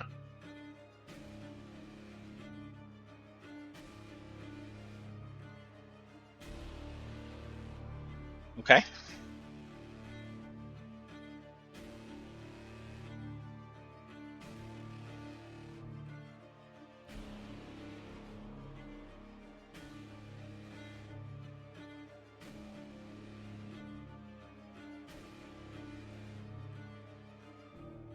Yes, this sword looks like a traditional Githyanki silver sword, longsword variety. It's got a picture.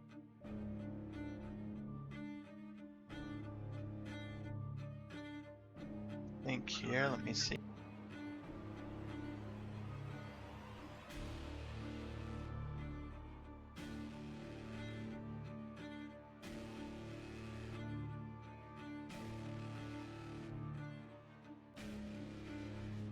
Figure out where I put the picture because it's linked to that thing.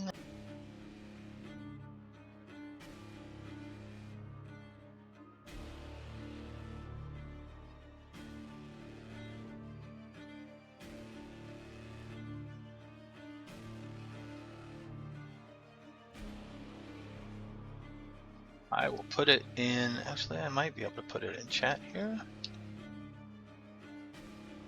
Oh, I can just drop it onto the table.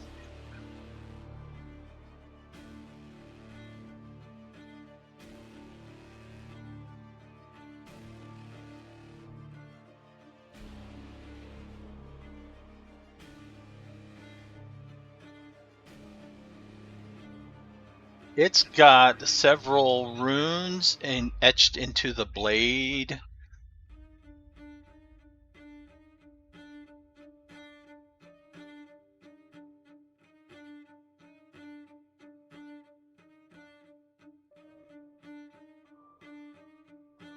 You going to take your free item interaction and pick it up?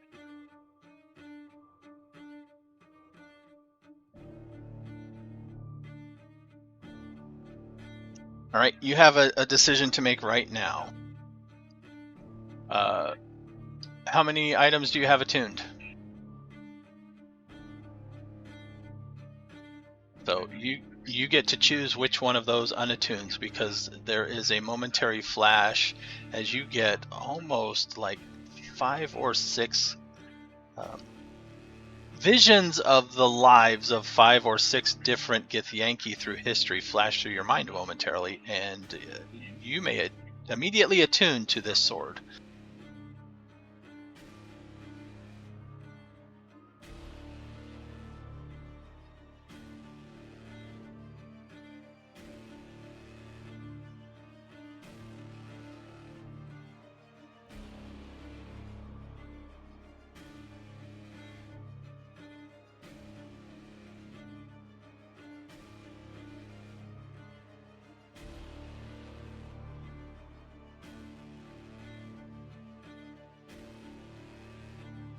Yeah.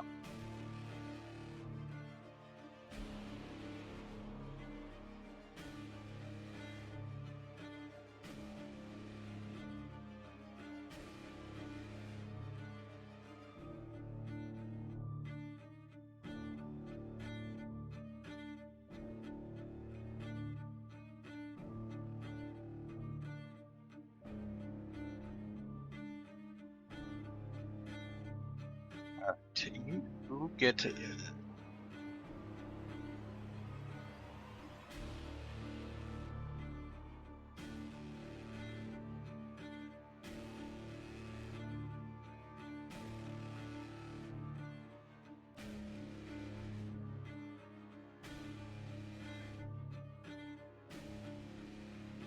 It didn't all whisper, but you hear that in your mind.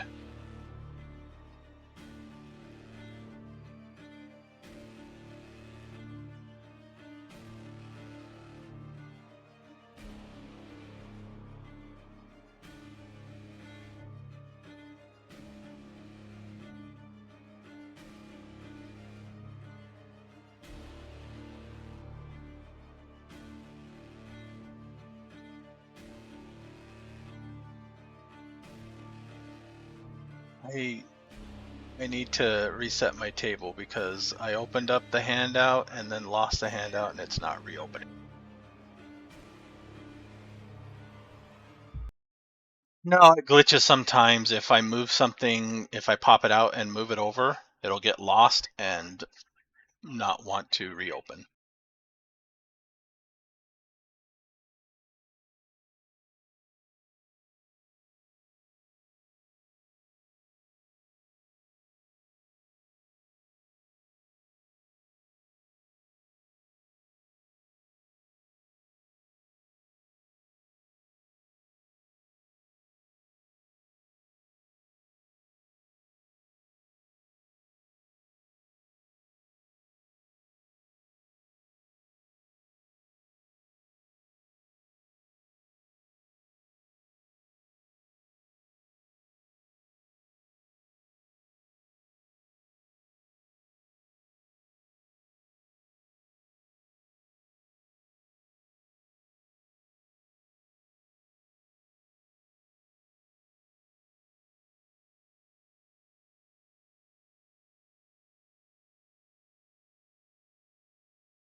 All right, Zahndohr, you have a handout.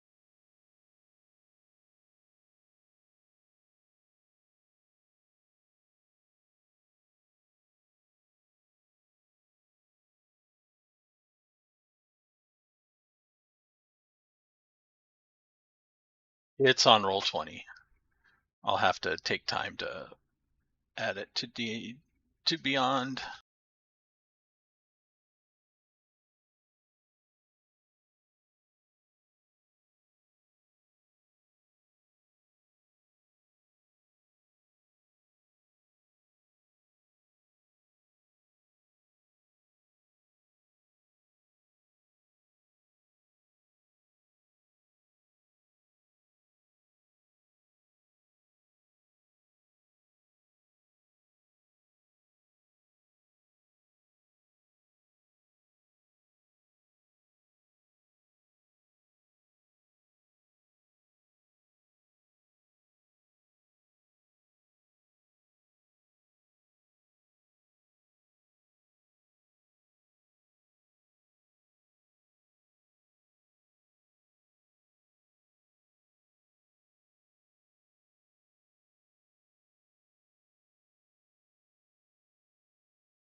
+1.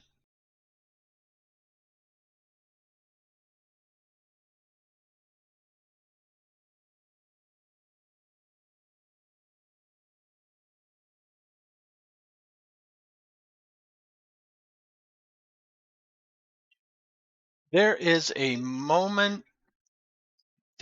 momentary feeling of like denial of this long sought out death of its enemy. And you get this momentary a flash of a Githyanki in your head doing a momentary lecture of spells that would assist you. And if you may swap a cantrip that you have for True Strike.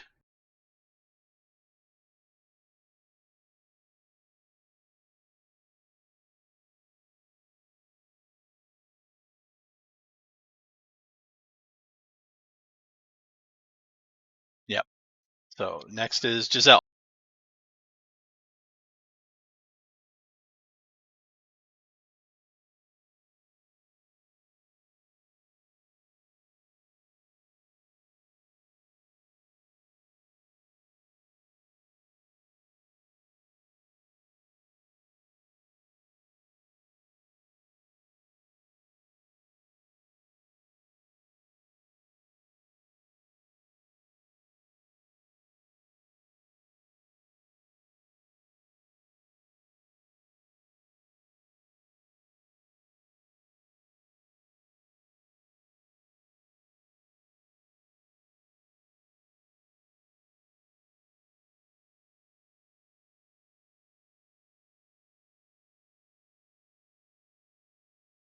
Say that again.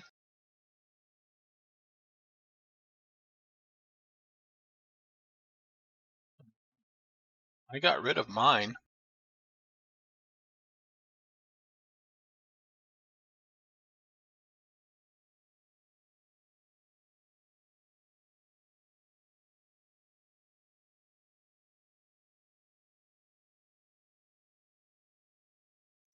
Both of those will hit the rock.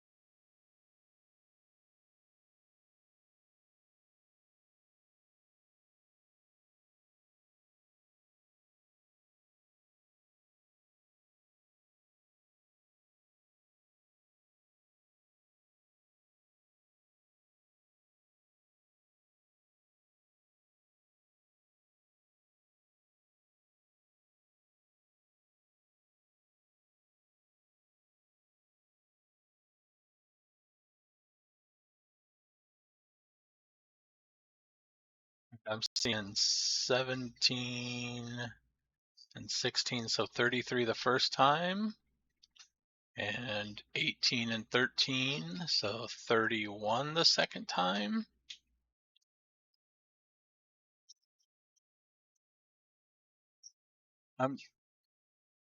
Yeah, I see 5 and 12, 1 and 15, 3 and 15.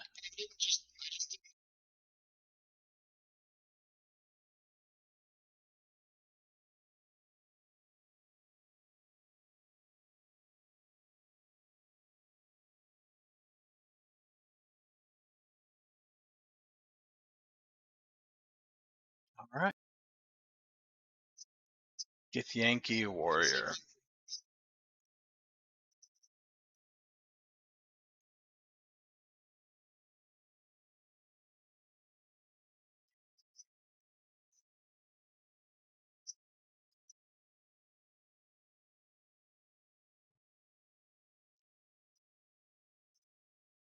He's going to activate his jump ability and jump up to the ledge.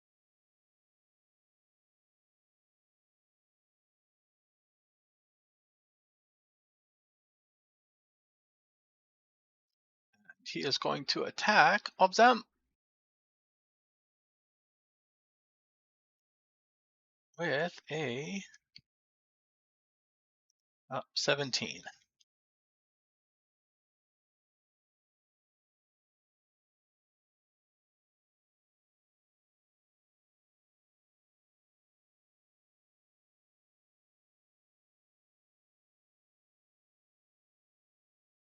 To the swirling mass of shadow that is appearing over here towards the entrance, is going towards its closest target. So Jezelle.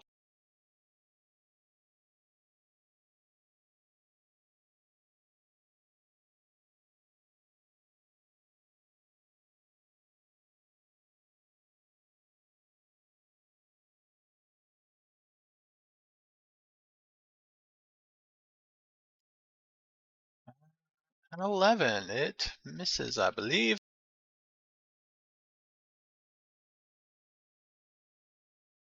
Glabagool is in the area, so Glabagool will move up.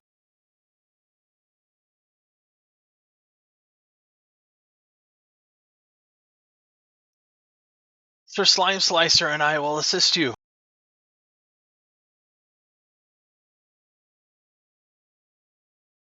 Wow, 22.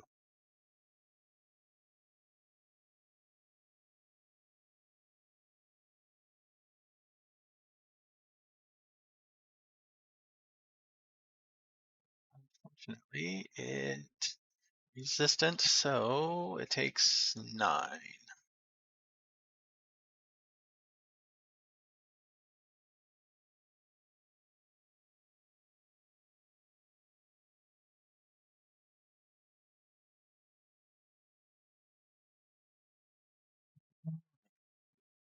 The mind play.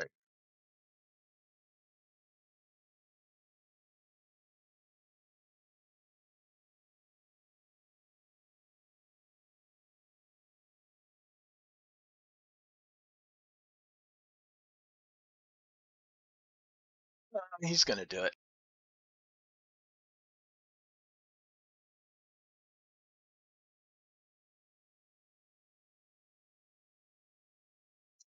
It is time for the mind blast.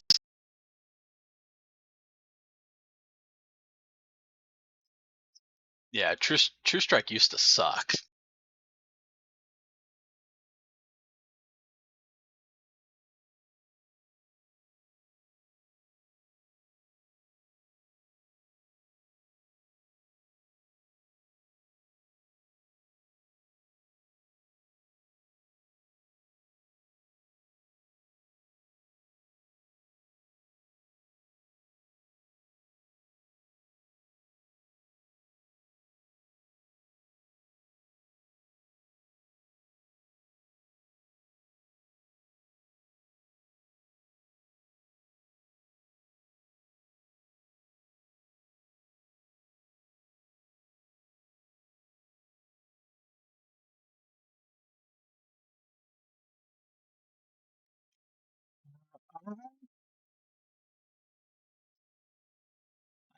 I need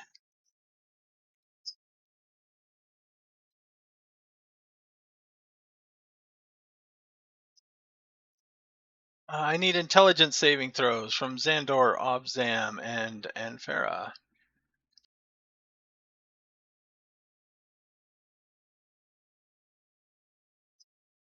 You don't auto fail intelligence saving throws, at least.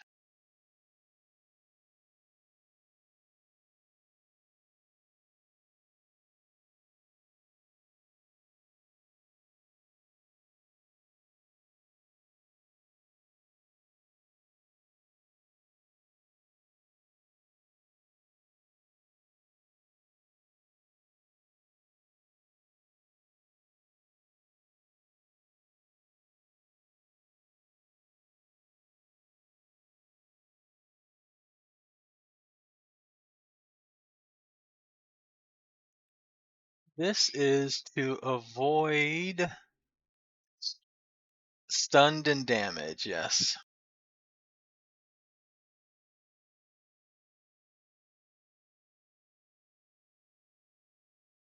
Yep.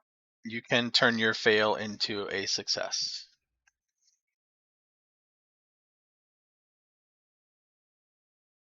No, your legendary resistance is not a reaction. You're one use.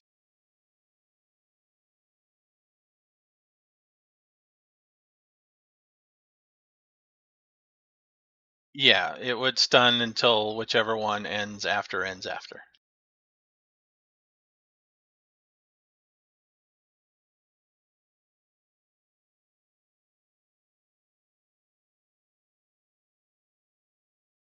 What about Zahndohr?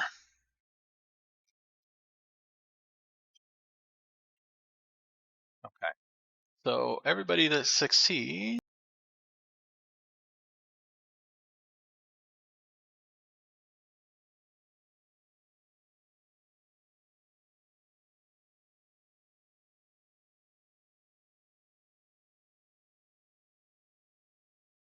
Mine. Yes.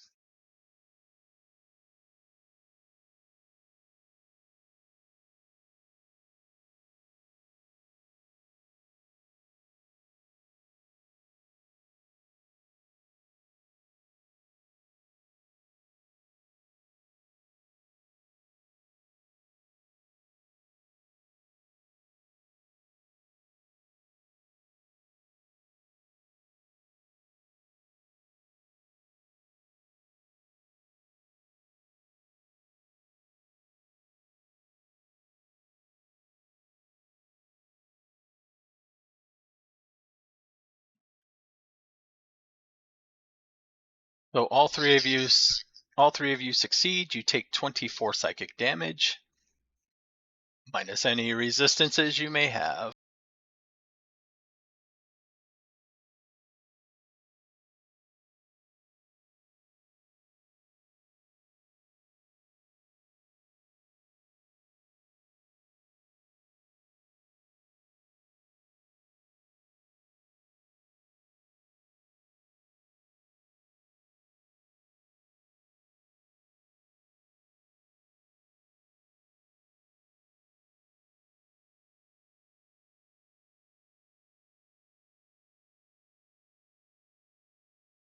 Okay.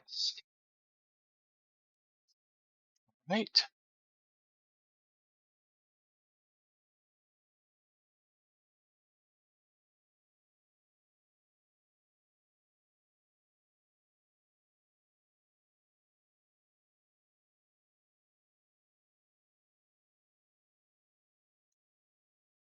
I'm thinking. Yes, he does.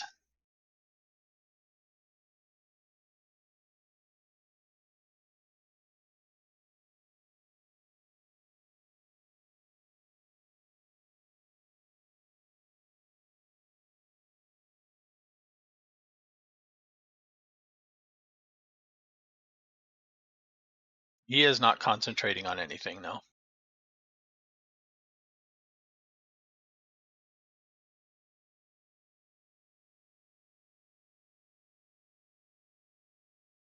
No. Skeleton.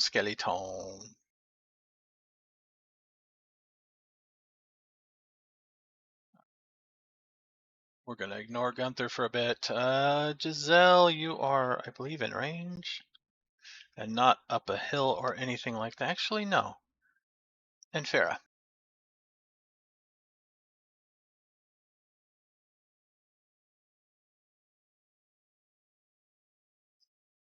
Yes, it does.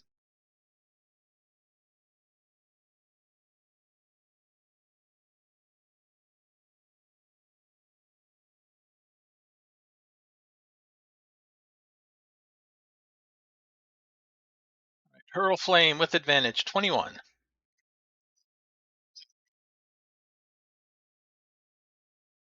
For 10 fire damage. And Jezelle. 8. Nope. Let's see, the second one is going to move over.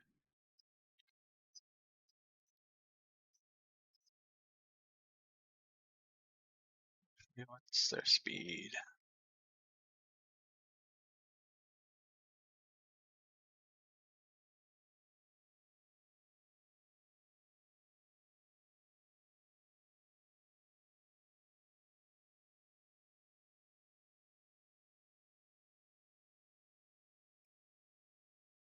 These are gonna go against Obzam. 10 and a 5. Yeah, the other one. Obzam, it is your turn.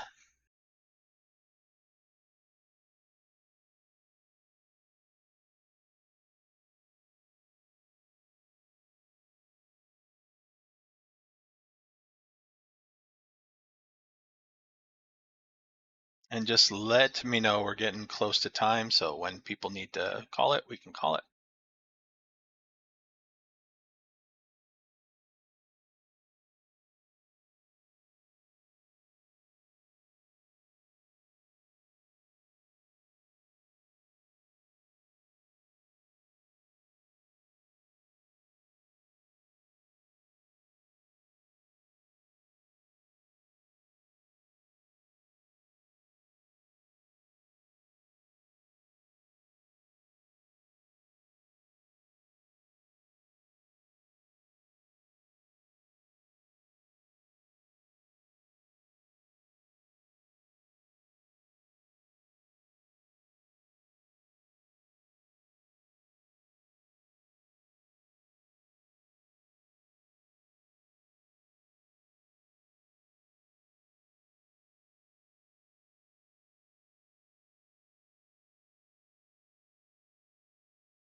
Looking.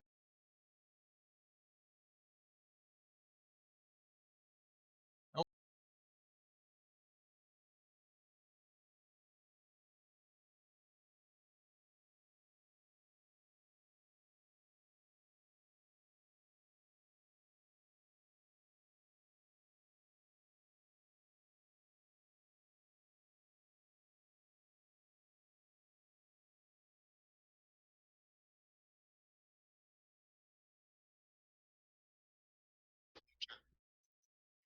You can move.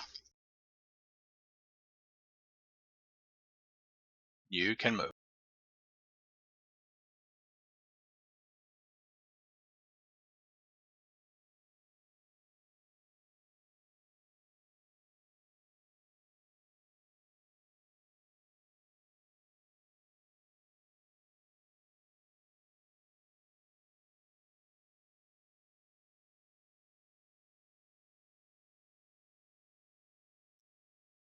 All right. The Vrock is going to shred Obzam. Shred attack number 1, 17. Shred attack. Yeah, shred attack number 2 is a 14. Zahndohr, you are up.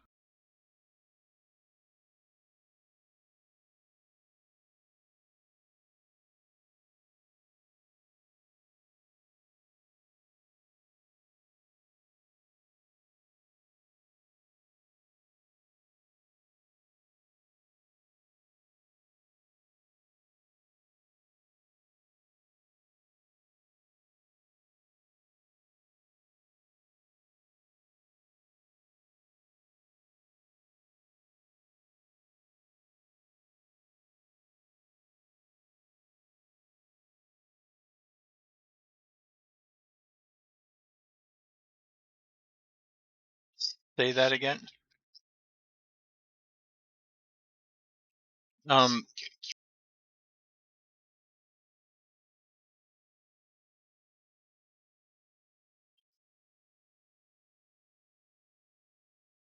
That I don't know. Hold on.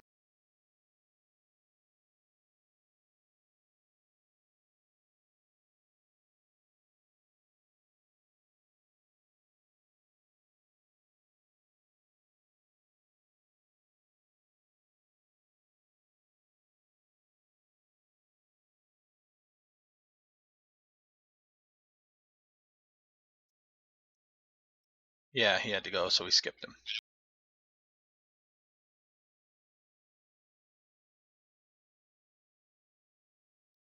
So quicken spell.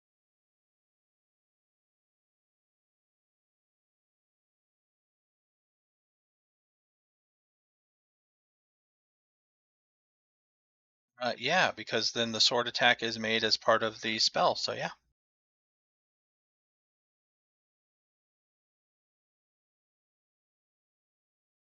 So that would give you another action to do something afterwards.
With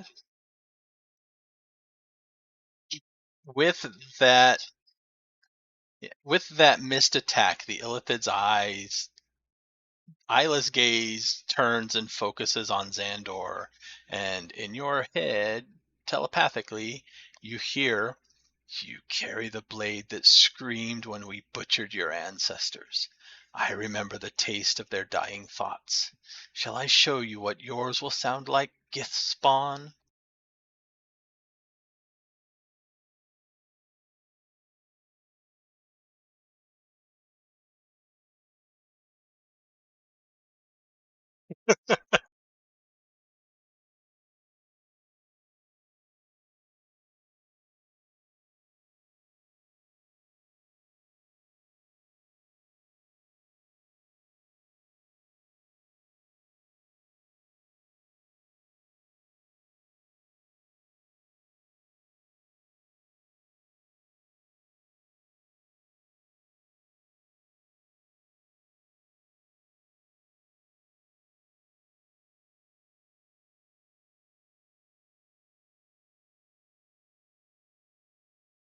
Right, I believe we're at Jezelle's turn.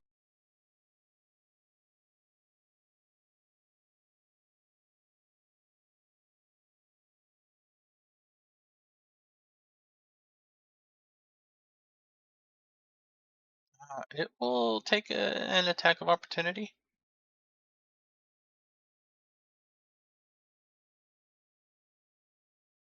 Uh,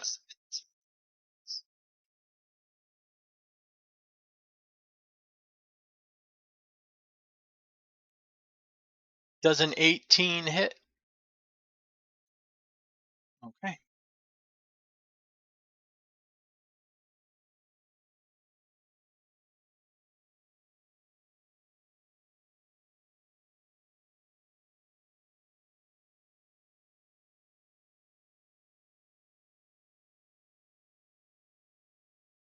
An 18 is hitting the rock.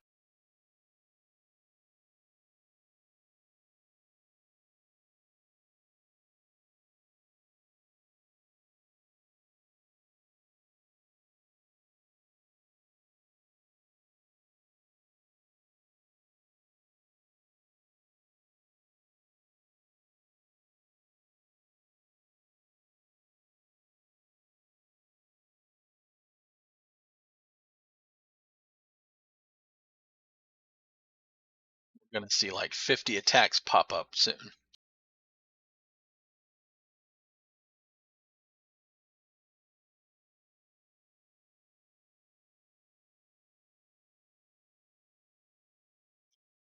There they go.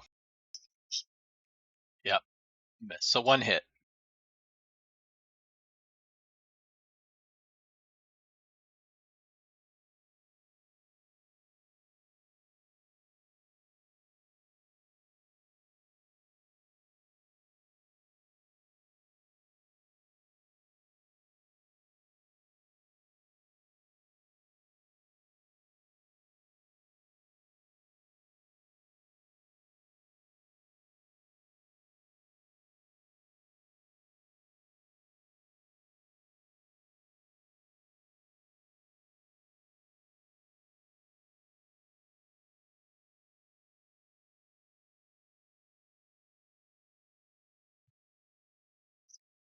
Correct.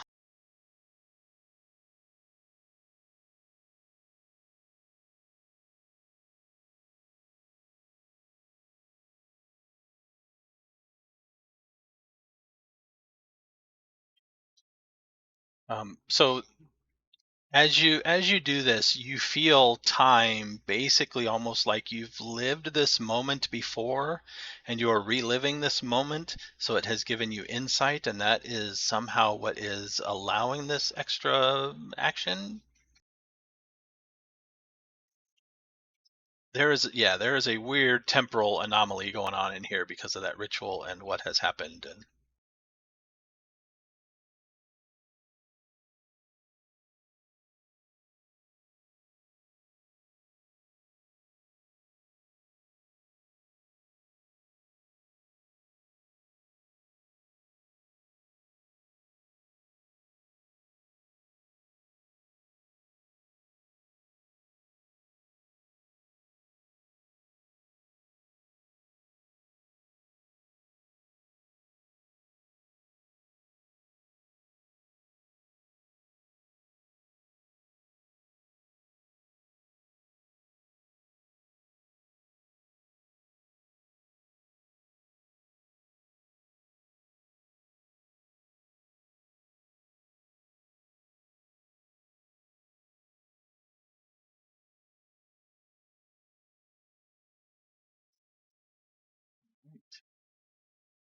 it is the Githyanki warrior's turn.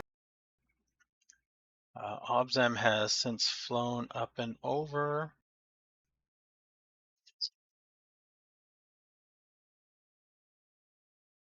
He doesn't have many jumps.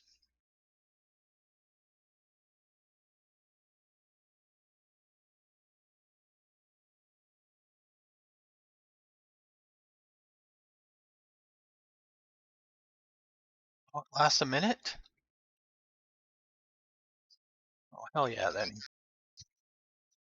Yeah, just once.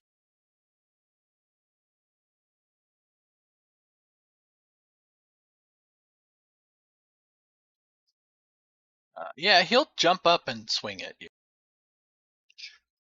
He's going to try the pogo. 16.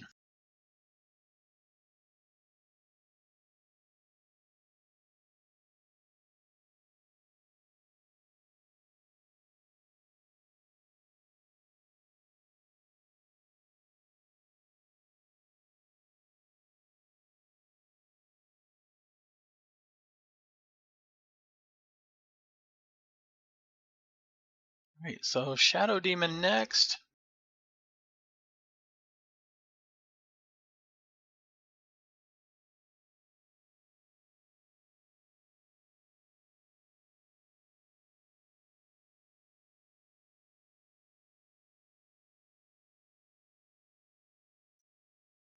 Each one is a 10-foot ledge, so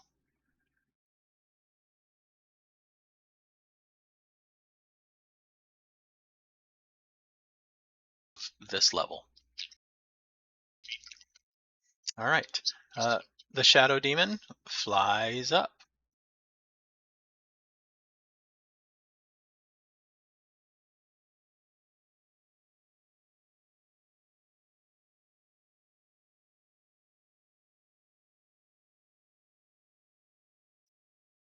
And Clavicle is 10 by 10.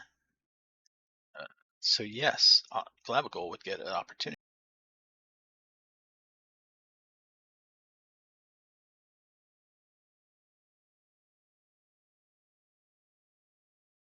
17 will hit.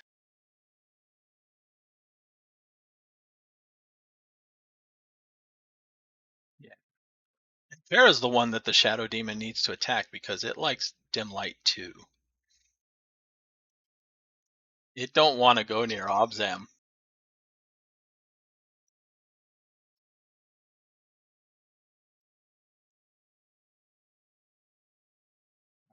Uh, 13 to hit Anfera. I believe that misses. We'll skip Gunther, and Glabagul no longer has a target within range.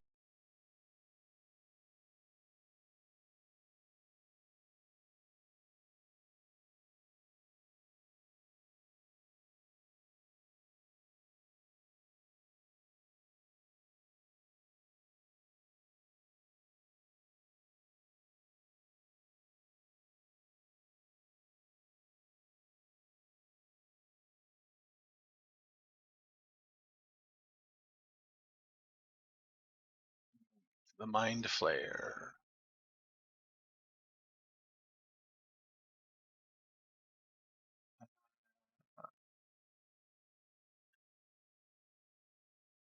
Obzam, you may make an attack of opportunity. I mean, sorry, Zahndohr, you may take an attack of opportunity.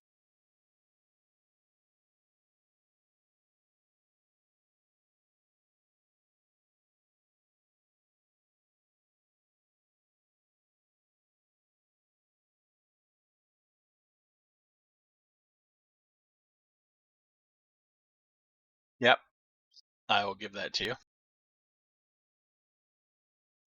All right, now, in everybody's heads, now it is time to feast.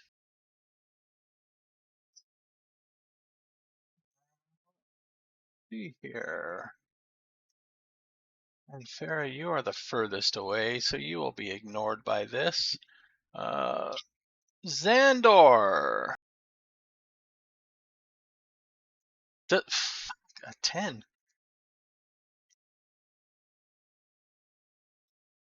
This is the third. This is the third natural one as well. Obzam.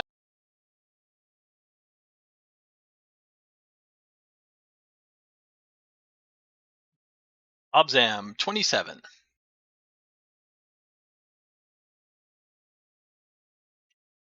I don't know. Can you?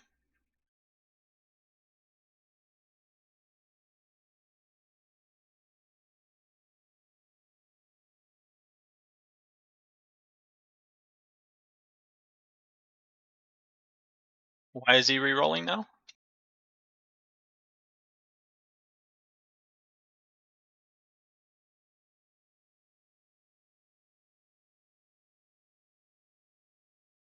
Which one are you using?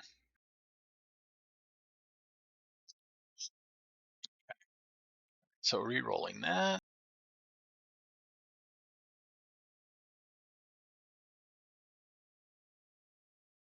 28.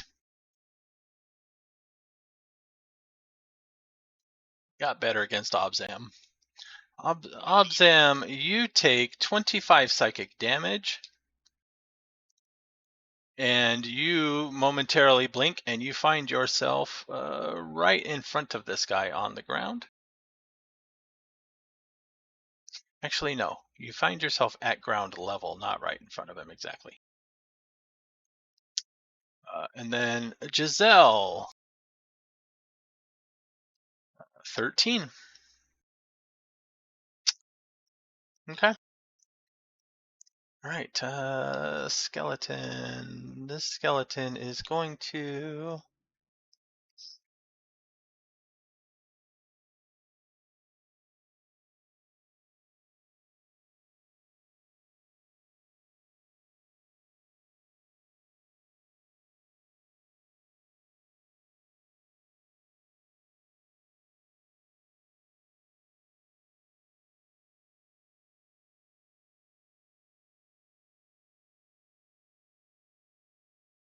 No, I was looking at what the skeleton can do. It is staying here. It is going to hurl fire at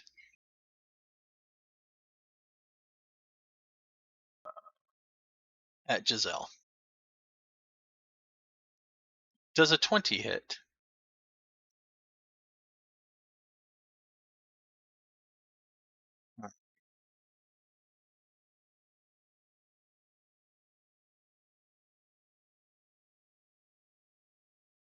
This inflicts 12 damage. You take 6 fire damage as Glabagol interposes a pseudopod, and he will take half of that damage.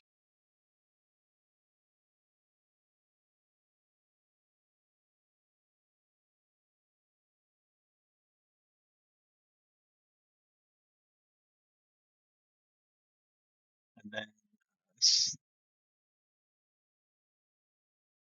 the second fireball is a 12. And then let's see, the one up here.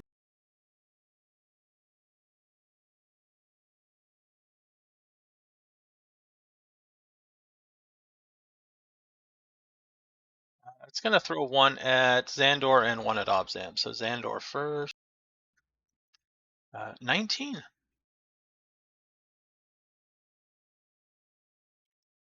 Or 3 fire damage. And Obzam, 8 misses. It's your turn.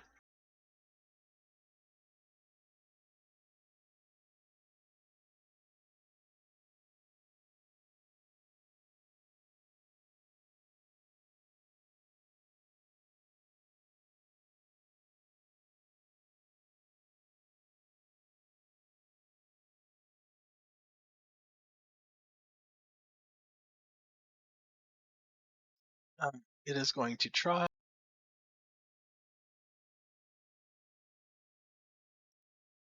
With disadvantage, get an 18.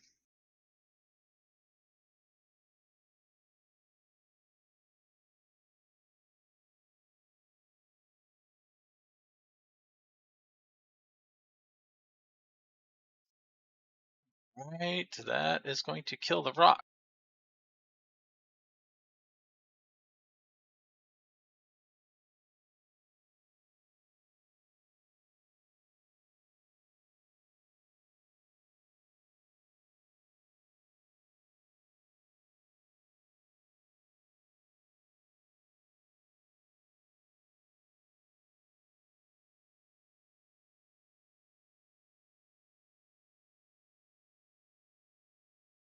Oh, shield would totally save it if he had one.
Zahndohr, it is your turn.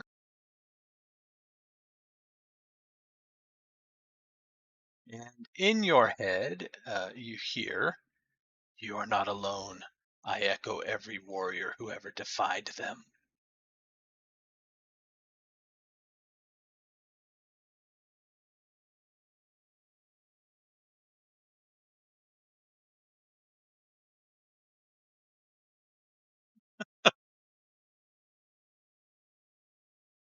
Just try.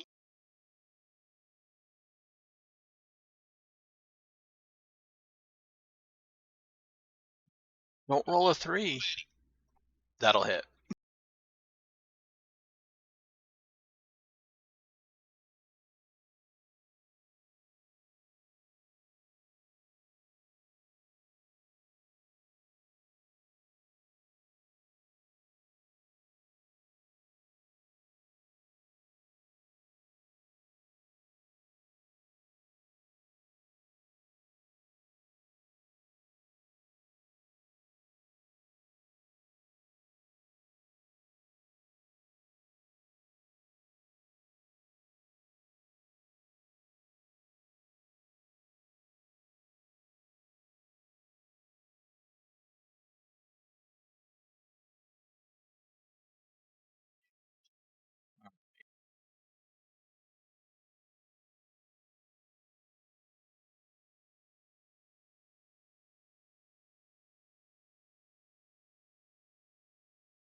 Jezelle, it's your turn. Oh, something else.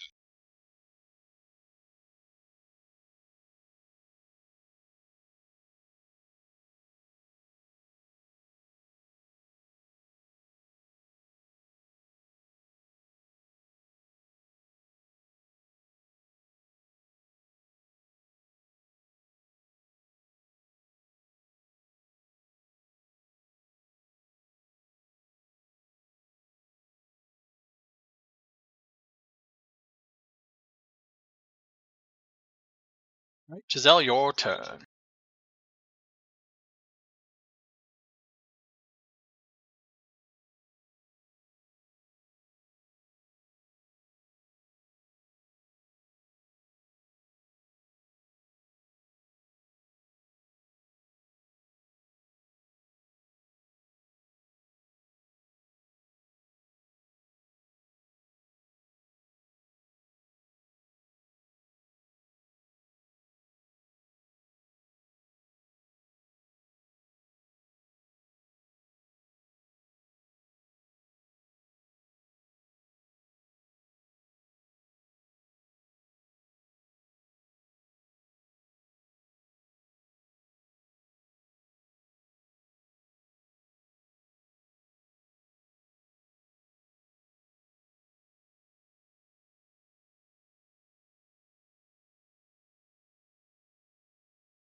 The 18 hits.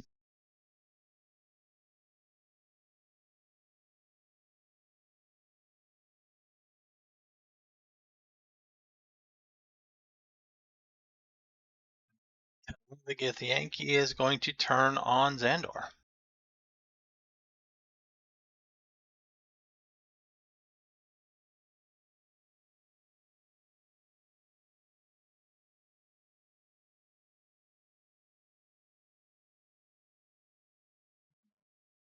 $18 to hit Zahndohr. Sorry, 11. I was looking at the second roll, not the straight attack roll.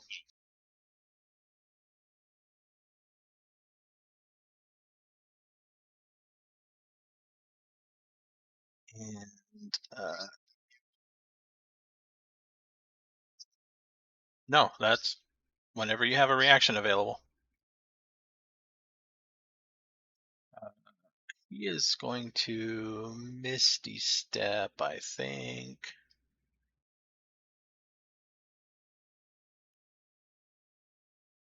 He wants to try a target that he might have a chance at that is not flying.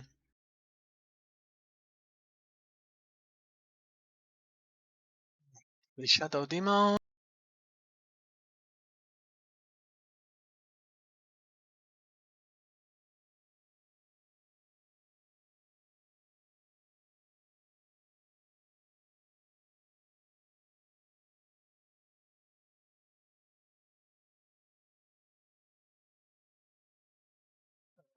He'll swoop down so he could attack Jezelle. Does a 19 hit Jezelle? All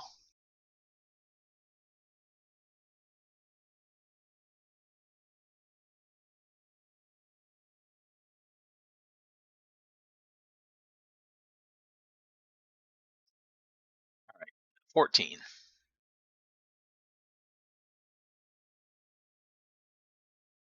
It's Glabagool.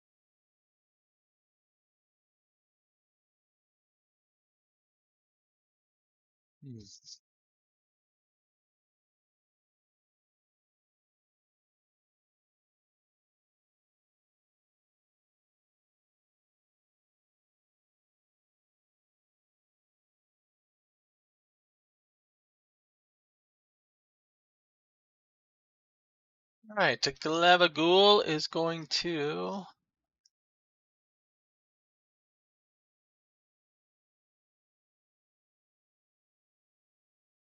move up to here.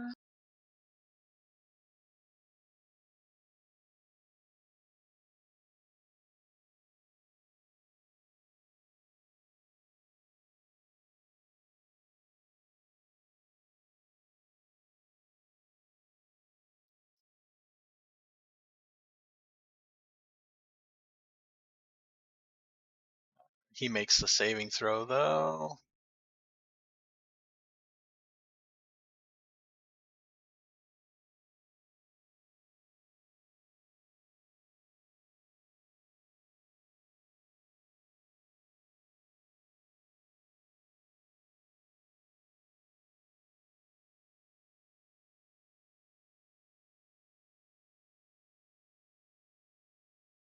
He will choose to be pushed because he can, so he's going to fall and take a d6 damage.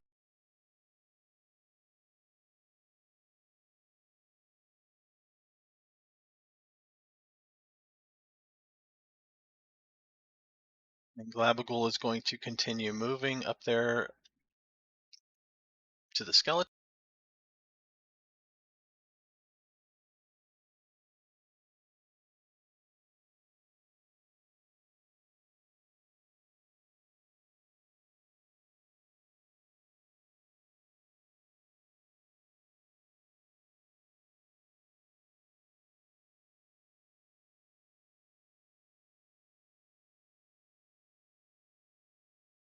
All right, it gets engulfed. It fails.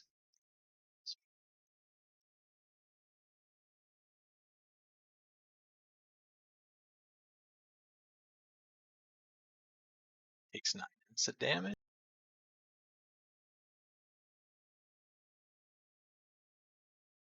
and is now engulfed.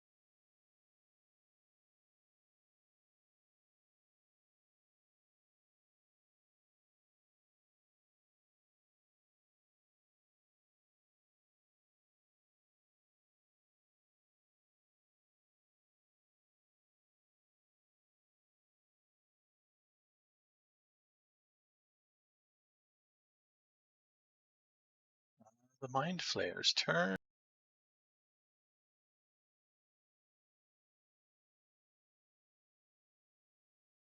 Let's see here.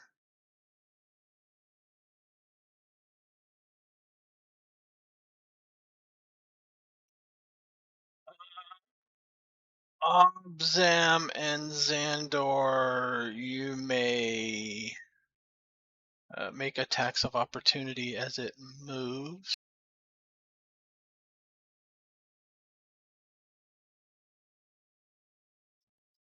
All right.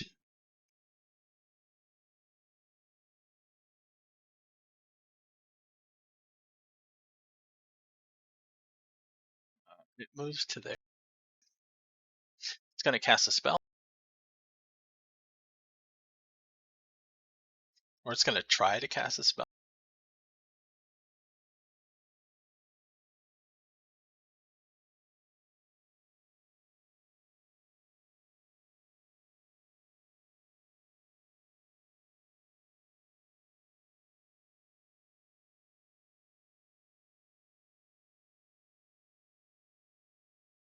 What is the DC?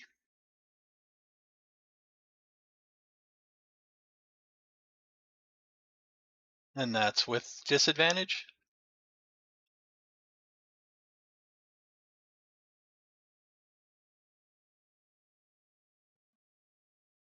Oh, it might have, but no. It's spell fizzle. It is flying over here now, so it is probably 20 feet above. Sorry, level it is over.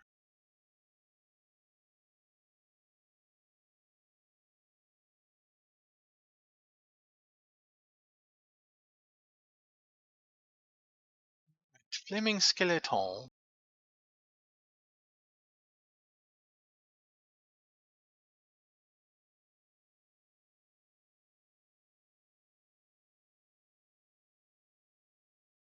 Can try to escape by taking an action and making a DC 12 strength check.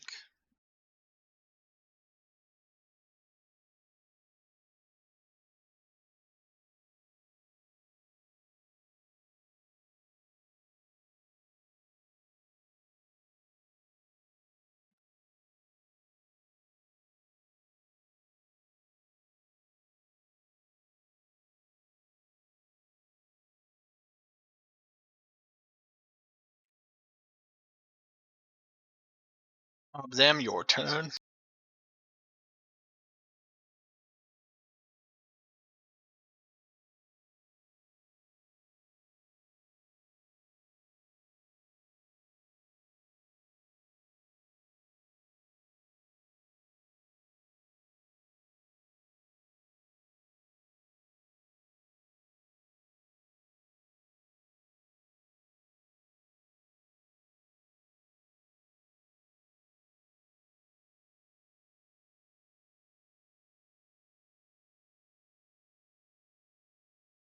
You may do so. That does hit.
DC 15.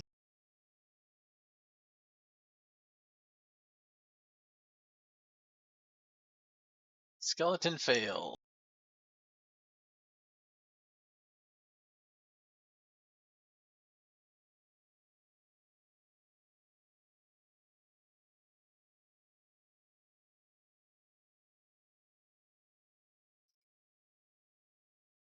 Moonbeam, is this dim light? Bright light? Does it say?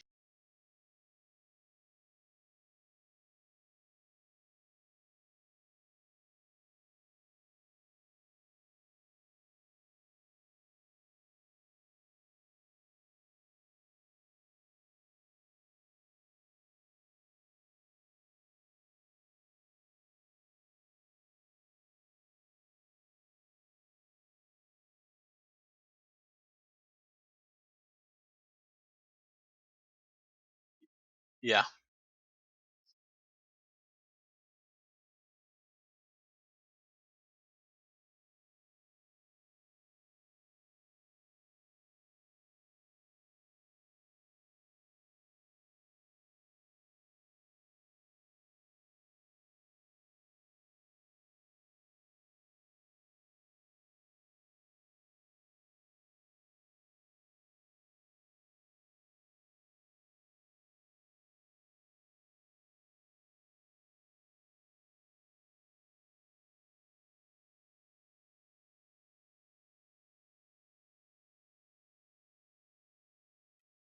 I need to see something.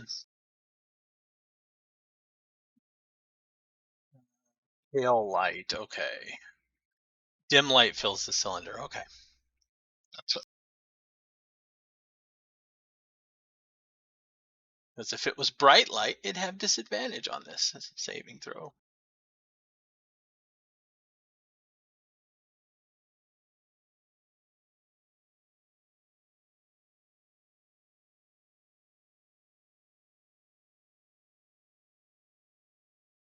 It fails anyway.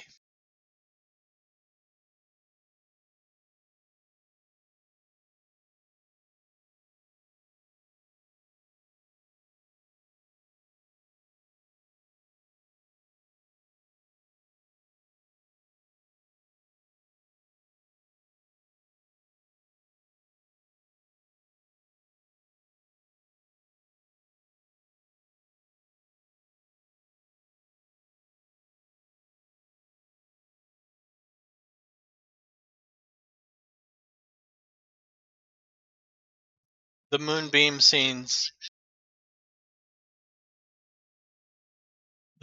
seems particularly effective against the shadow demon.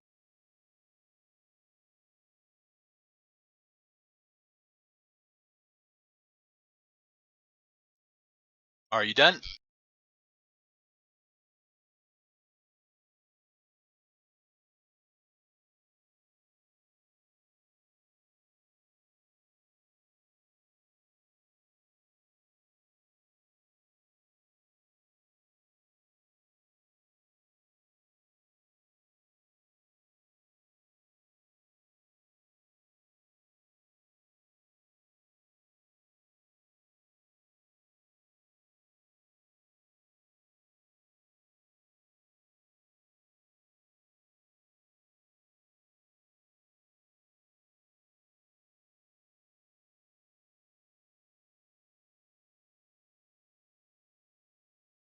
You were checking something, or are you done?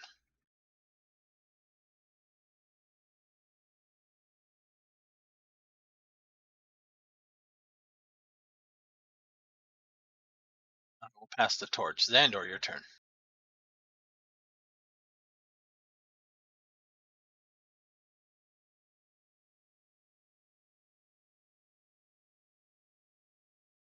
Now, I will point out one of the abilities you may use with that sword is to attack from a range.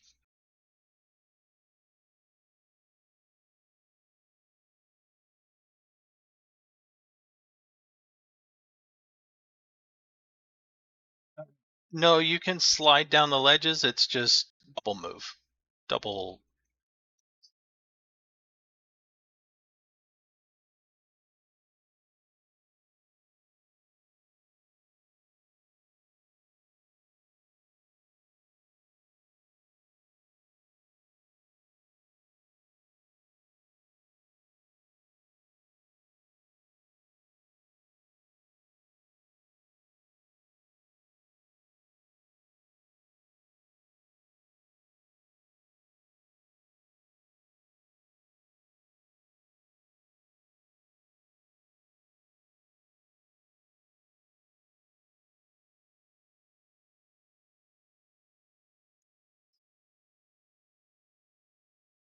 Crit who offline?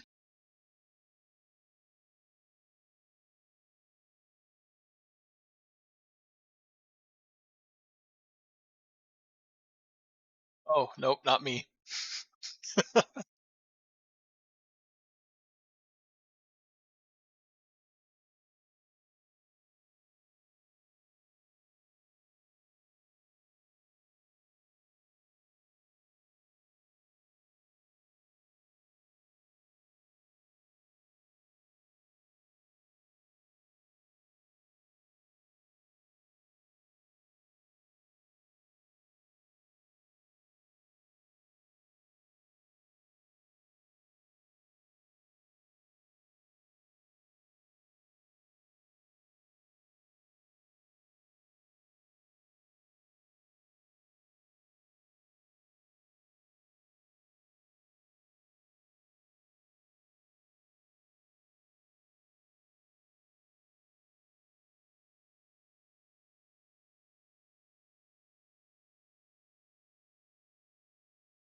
Is that all?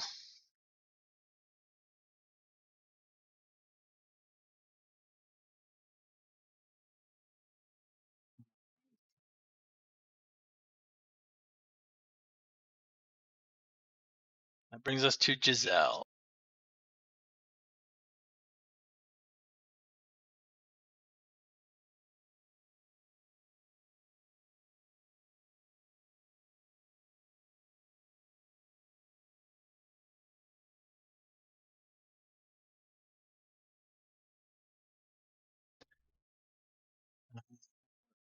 Yeah, they will both try.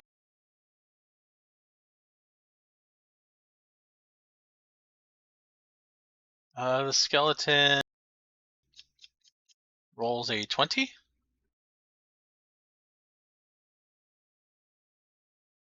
For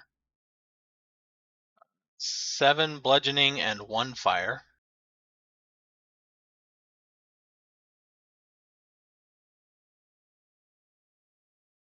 The shadow demon rolls a 10.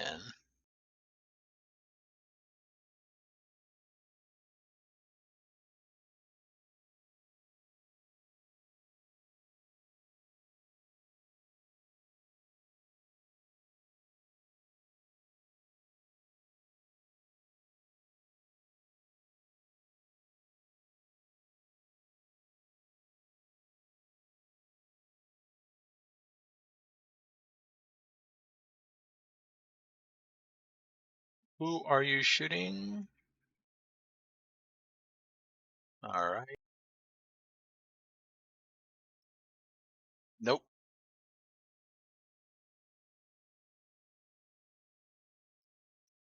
23 does hit.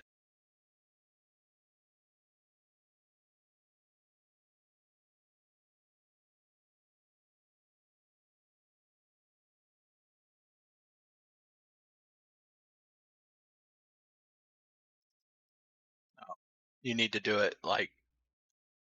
No, it's a reroll. Yeah, you can reroll it.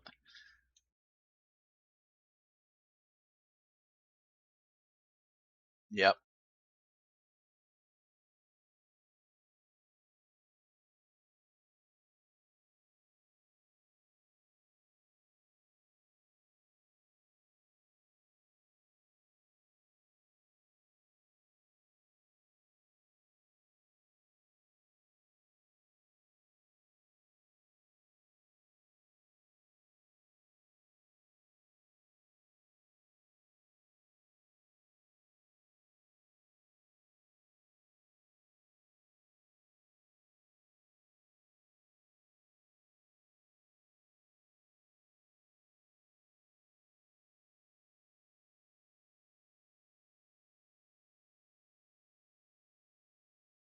The Githyanki warrior.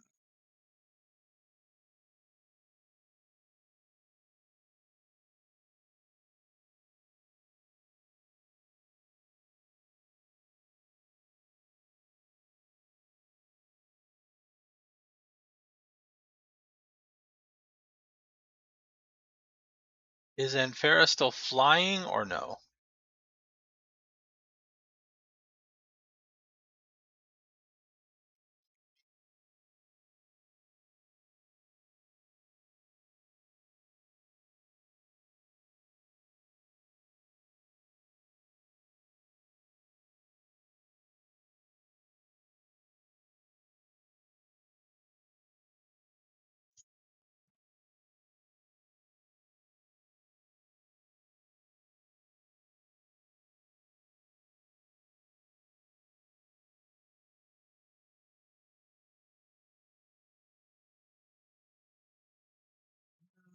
It's gonna.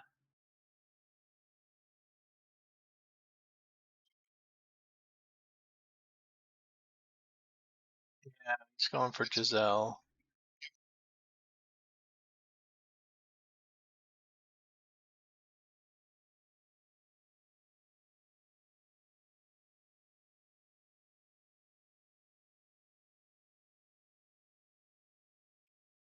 $16.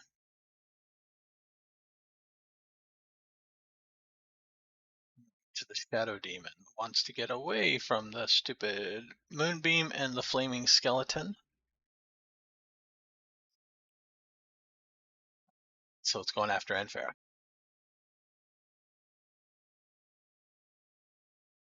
He can fly, he can fly, he can fly, he can fly.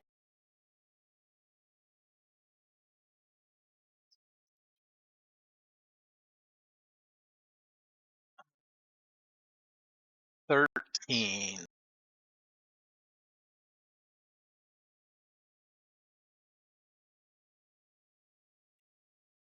Labagool.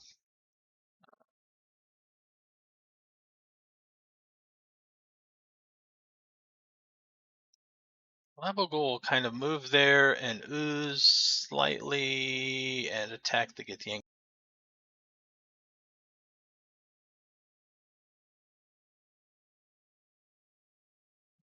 12 will miss, I believe. The Mind Flick.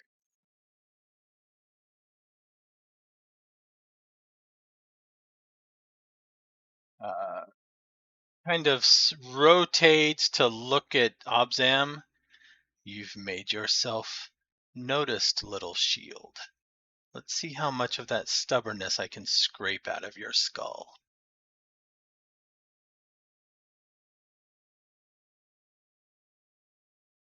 All right, attack number 1. 21.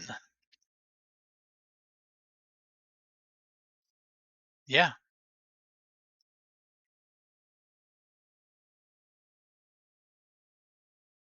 And and that is just the first attack, right? No, sap. All right, next attack is a 20. And next attack, 24.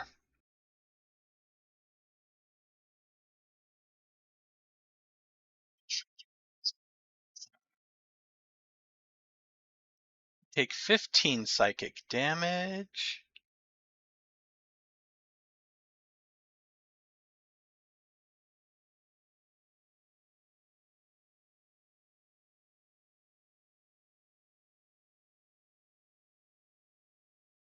And it's going to teleport you.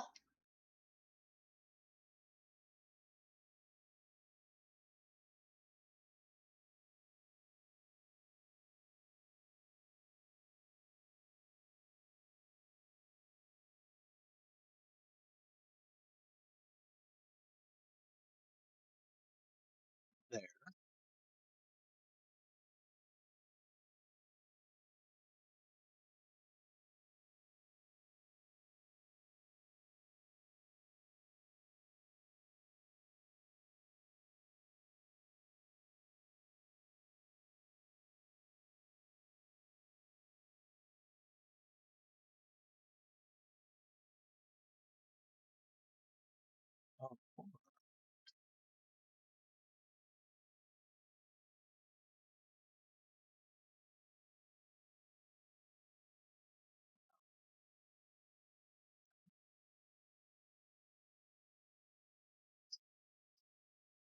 I forgot something.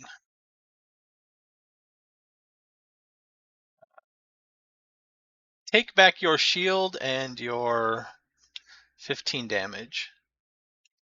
I forgot it recharged last turns. It is mind bursting.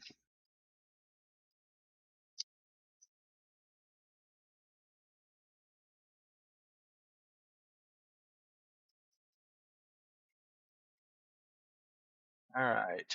Now,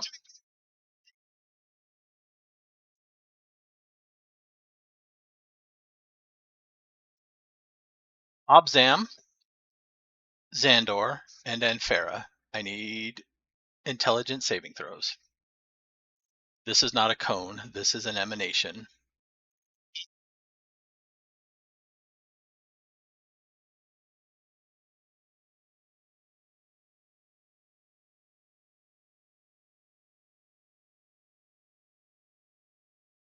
Obzam is failing. Zahndohr is succeeding.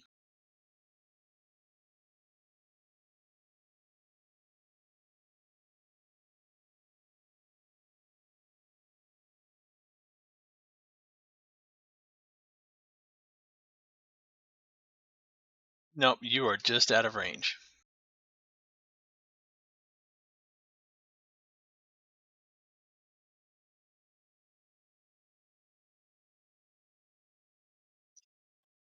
All right, 19 succeeds. So you all succeed.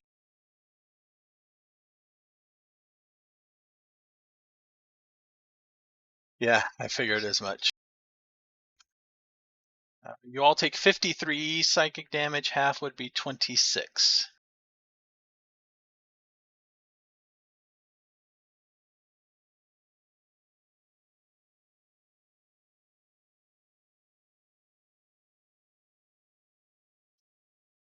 No one is stunned.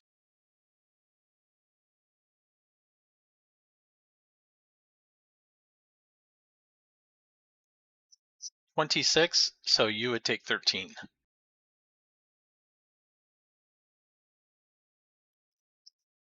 Yeah.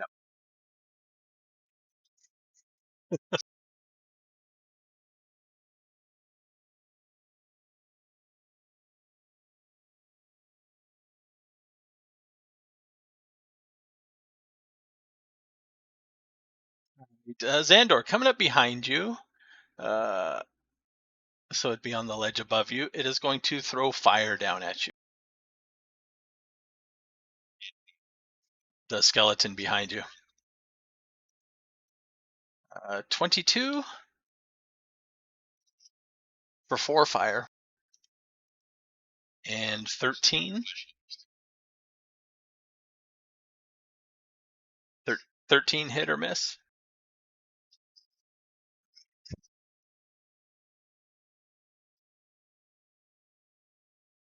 The other one is going to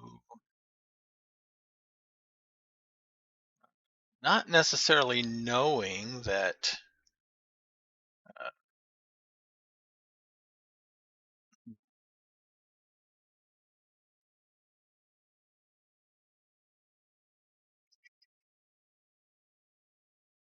it doesn't know that the shadow demon doesn't like it, so it's not necessarily trying to stay away.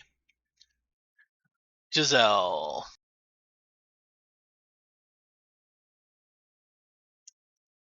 Hurls fire at Jezelle. 16 and 17. Probably both miss.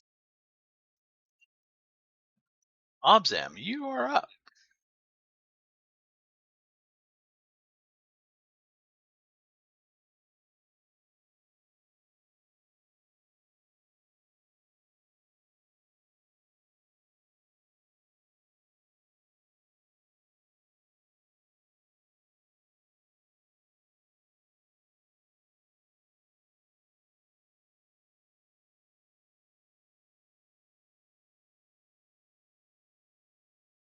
"23 will hit.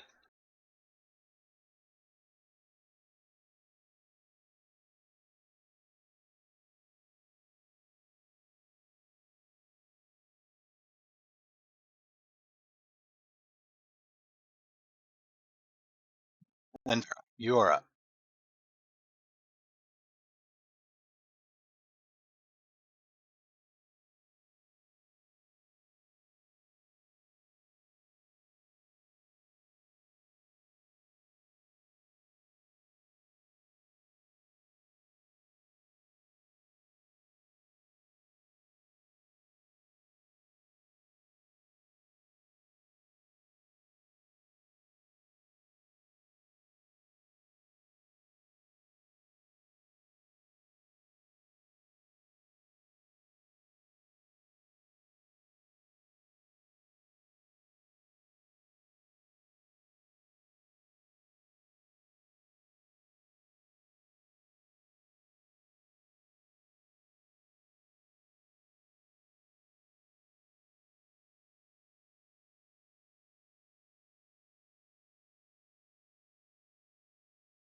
Right, they both have to make saving throws. Yeah, right. So when it moves into their space, they make a saving throw.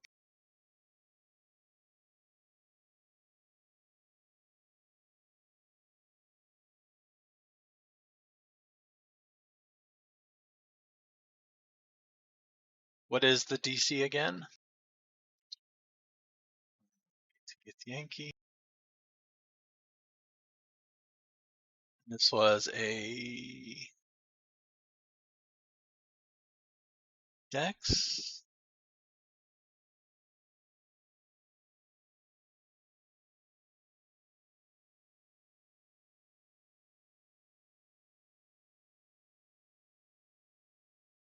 All right, the Githyanki succeeds.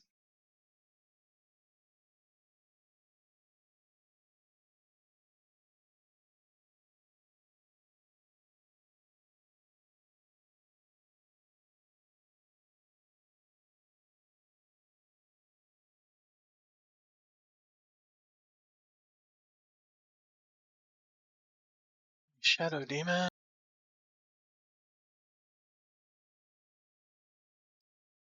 fails.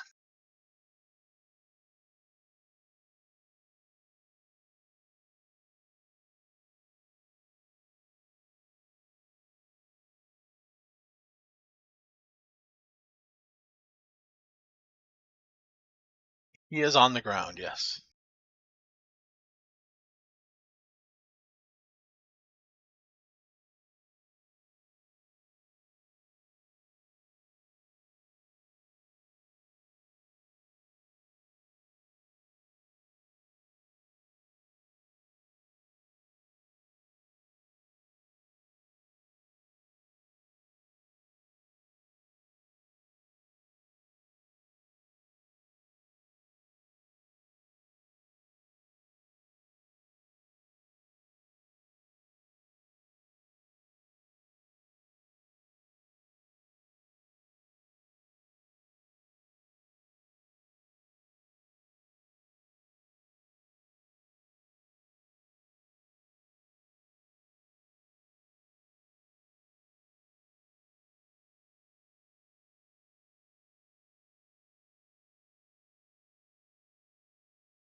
Hey, Zahndohr, you're up.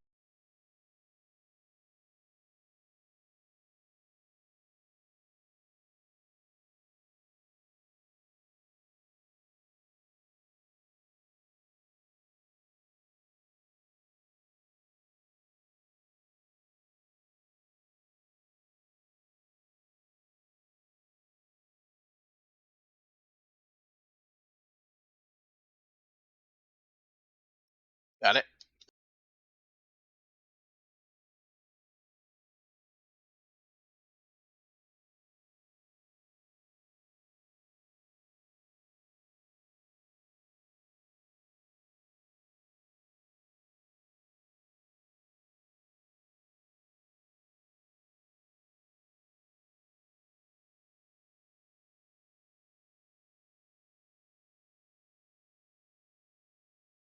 19 does hit.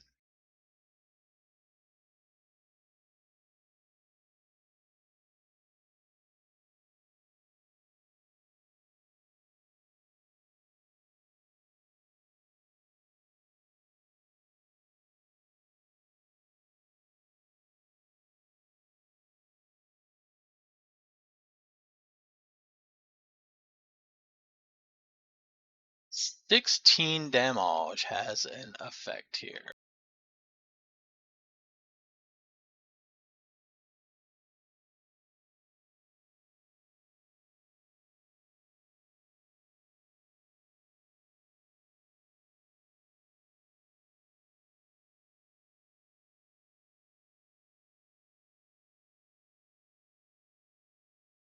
Yes, the Mind Flayer mentally screams and falls limp to the ground.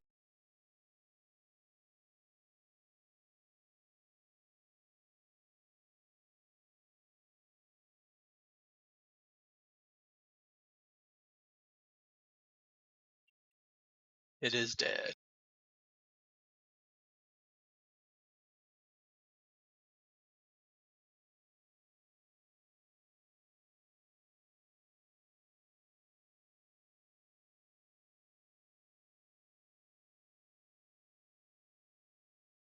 And Zahndohr, in your head, you hear this. I was forged for this moment, and you, Zahndohr, were born to wield it.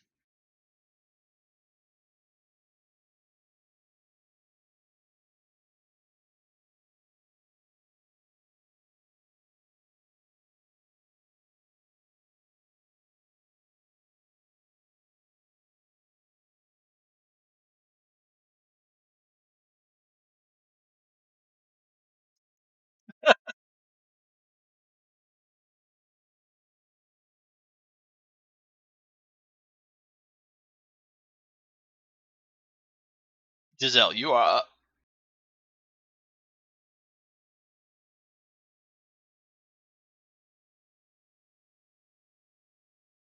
Yes.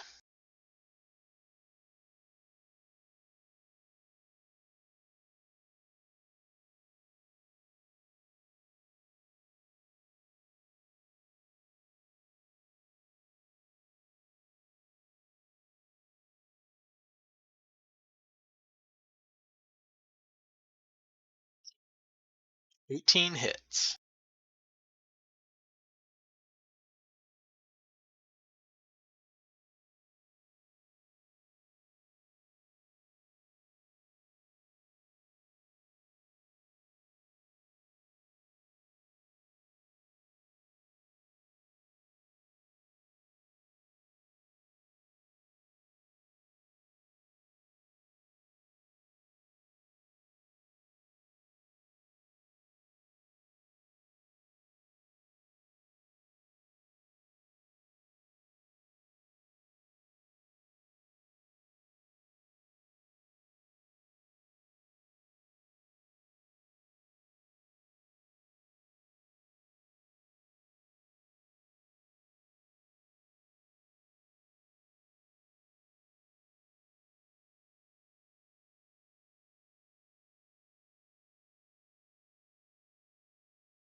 Yes, it is. Okay.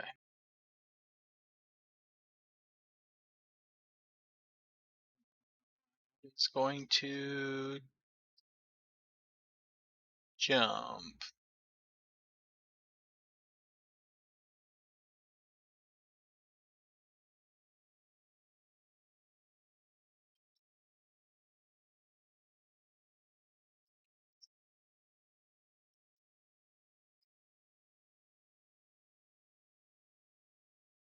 He jumps up there and then rushes Zahndohr.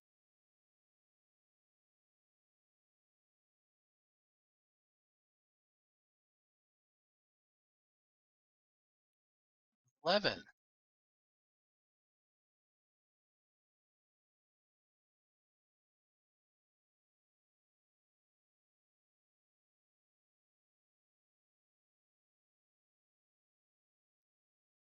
Let's see. Glabagool, go after the skeleton.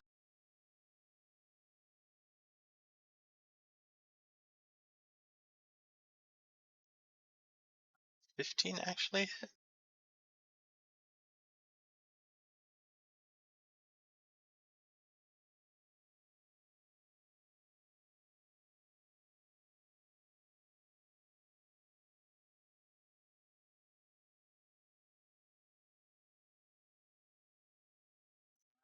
Let's see. Flaming skeletons.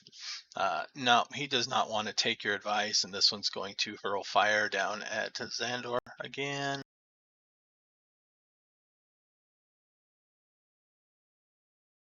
14 to hit. And 17 to hit.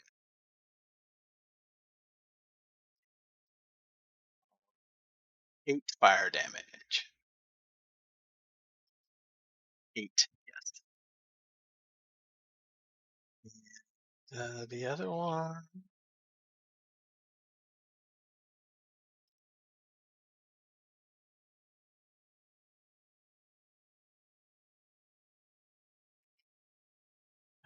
It's going to attack Glabagool.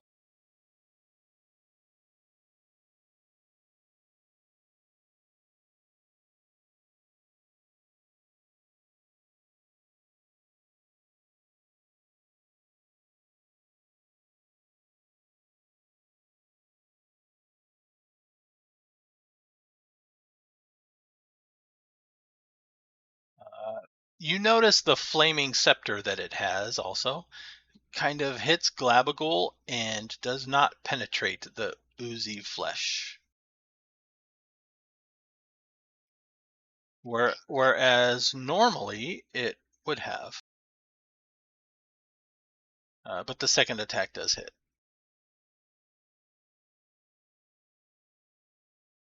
Let's see, 8 bludgeoning, 5 fire.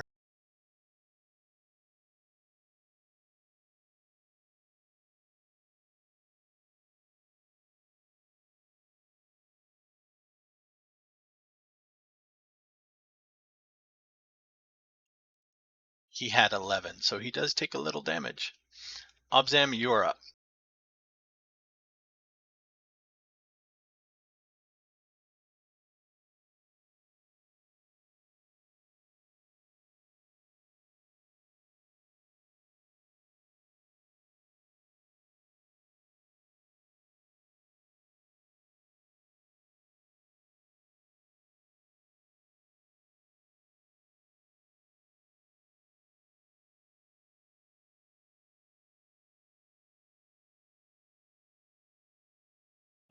They should be undead, but these have seen more abyssal and far realm tainted.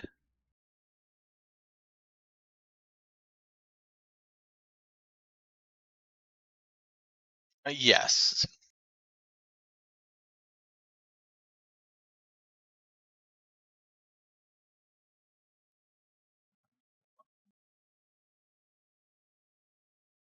Okay.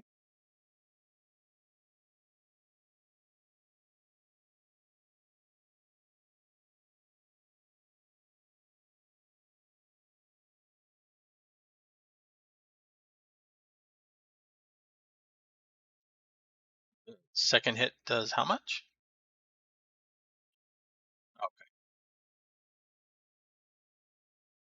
Like, man, that's a bigger hit on the second one.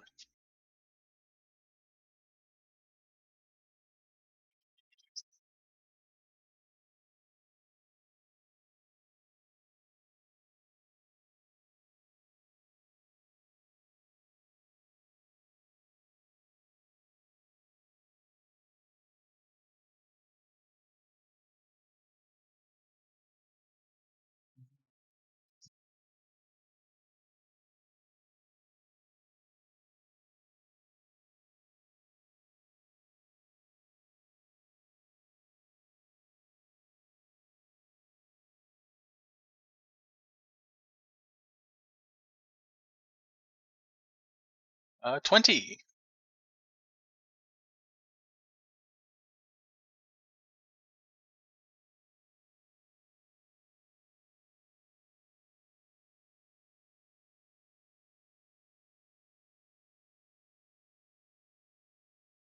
All right.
Zahndohr.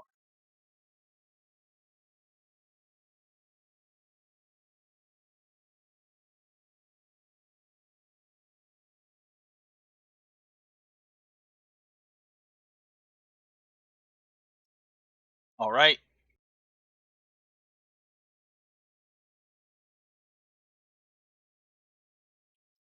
That'll hit.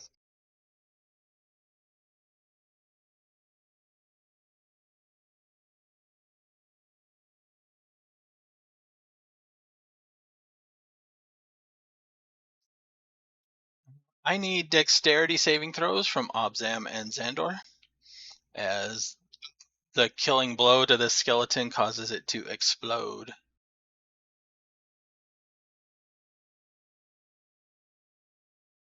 21 succeeds.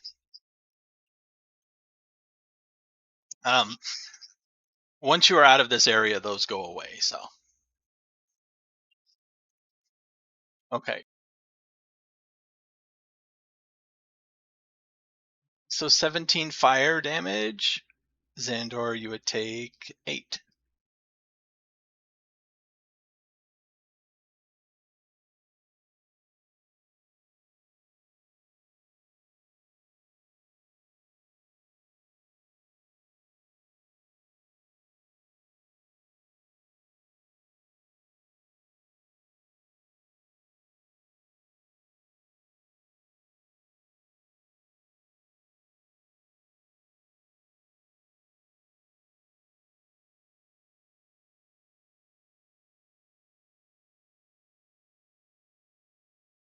Didn't you true strike with the skeleton?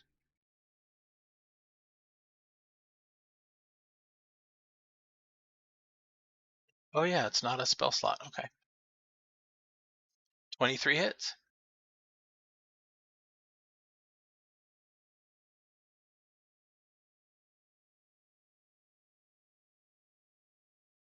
Radiant doesn't seem to have any extra effect on him.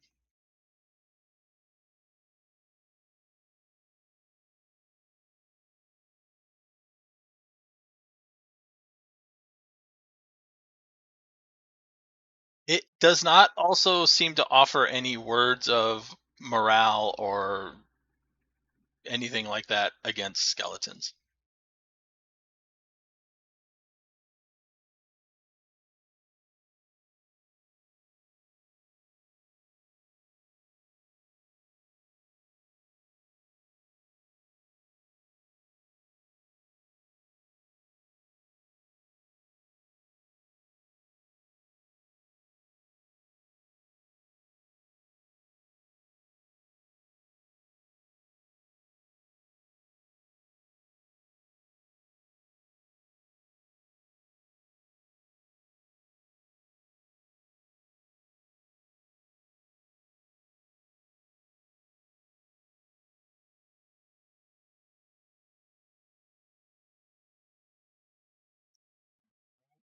Kills the skeleton. I need dexterity saves from Jezelle and Glabagool.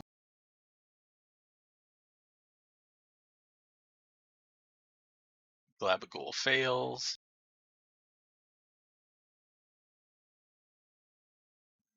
Glabagool takes 16. Jezelle, you take 8.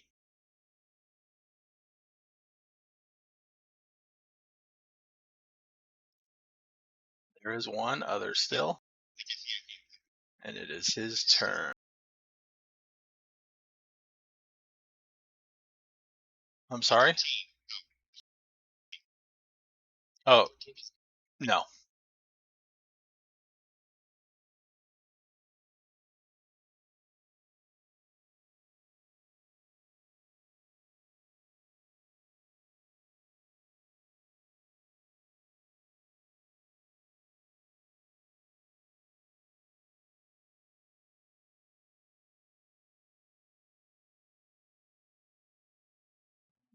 He's going to... He doesn't have to move to do that. He's going to attack Zahndohr.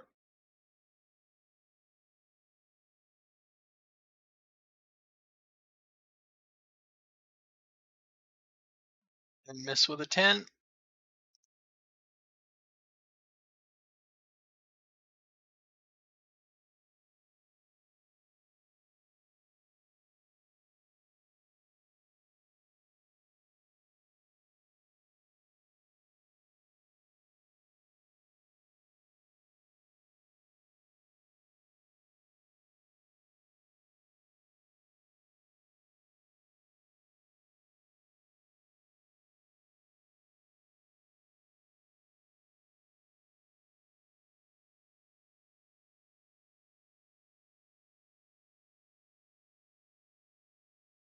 Yep, Obzam, you are up.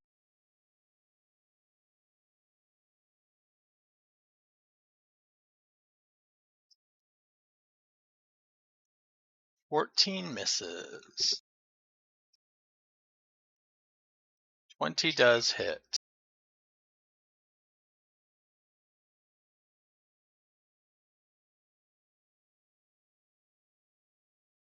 All right, 13 kills it.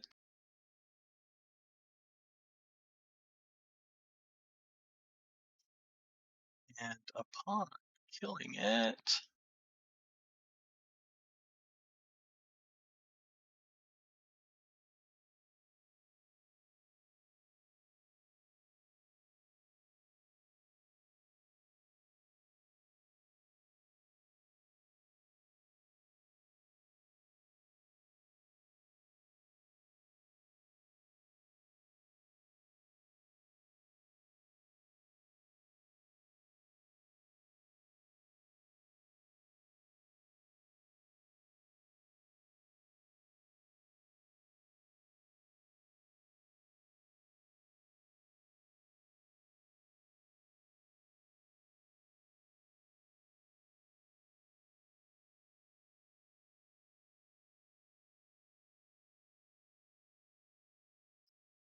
yep.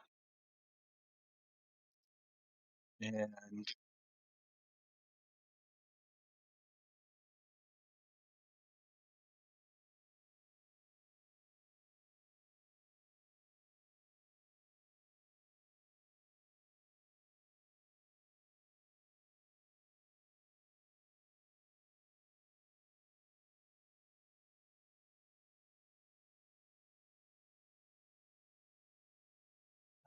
it fails.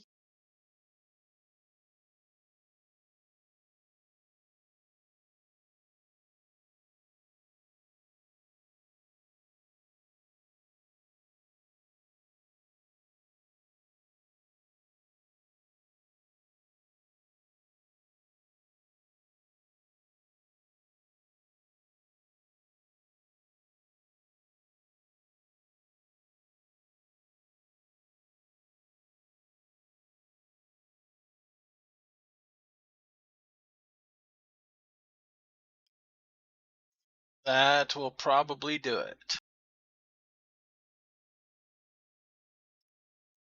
That does it.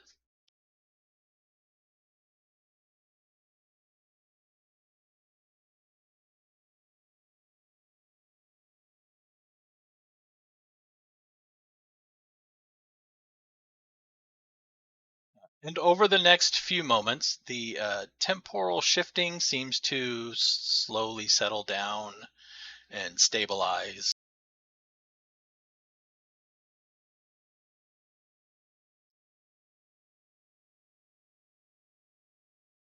Yes, he is over there. He is unconscious on the ground.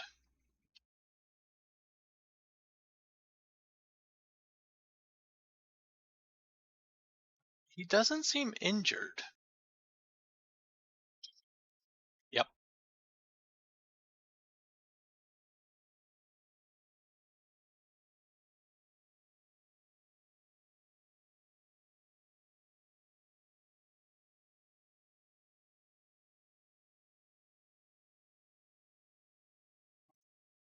All right.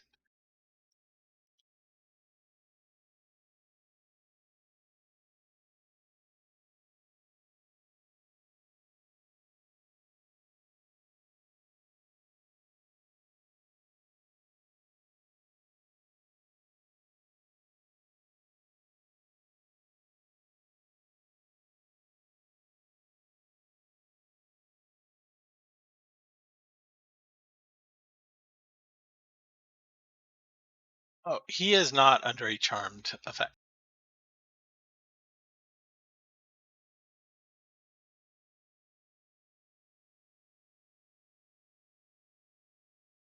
All right.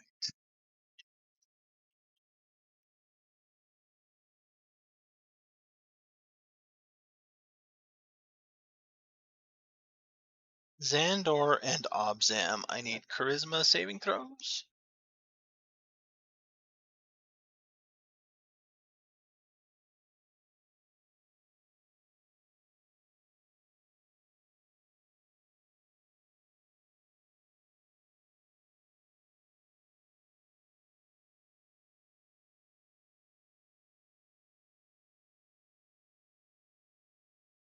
It is gone.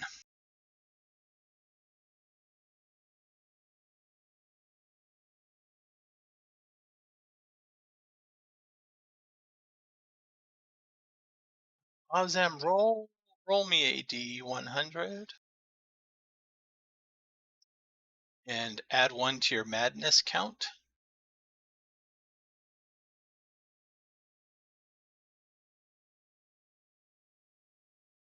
You guys, you guys both are studying the obelisk to try to figure out what it is doing, and there are still traces of magic that are alien and warped, so it's kind of impossible to figure out what it was doing. But the backlash from such has Obzam babbling incoherently. You are incapable of normal speech or spellcasting.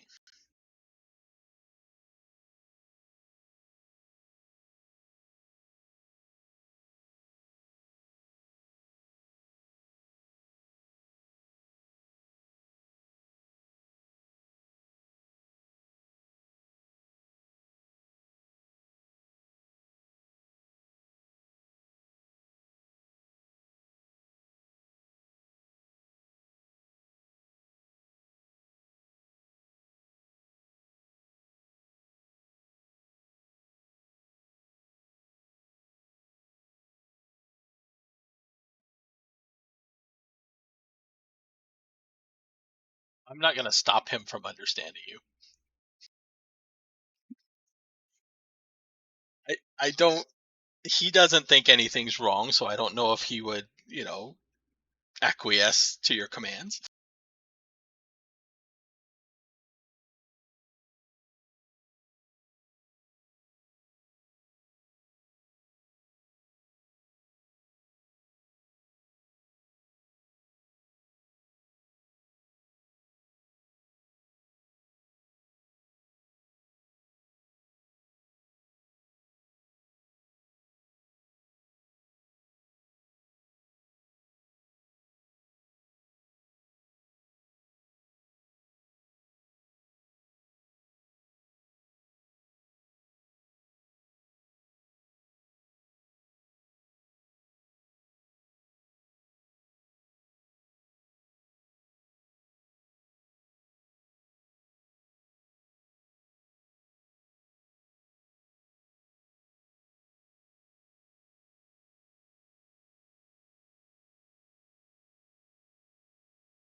It does not work because the brain was in fact consumed.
The Mind Flayer has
these are none of the bodies really have anything, but tucked next to the obelisk is a backpack, a magical backpack. In said backpack are a very soft velvet bag, inside of which are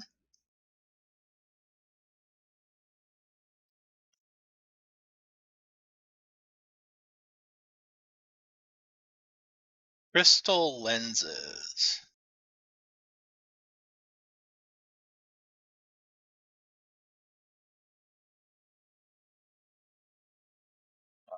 Glasses, basically.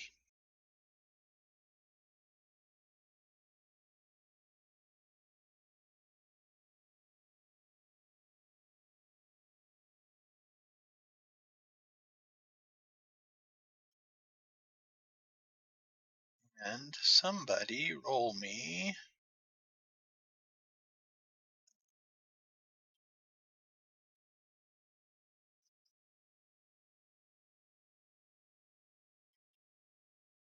Somebody roll me a d10. And then separately 2d6.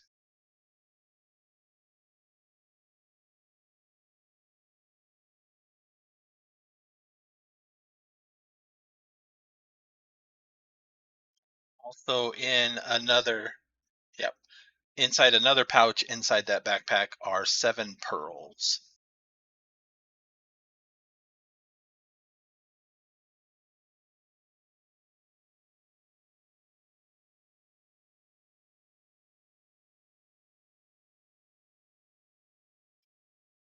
Calcium deposits.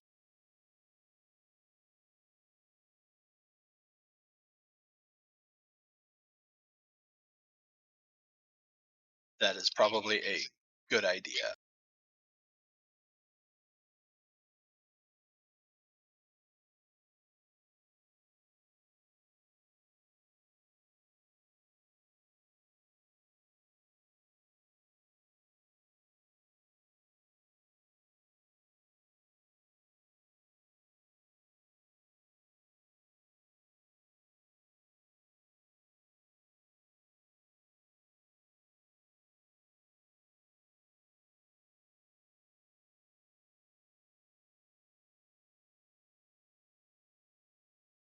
Getting out of the area, though, you can cast Detect Magic.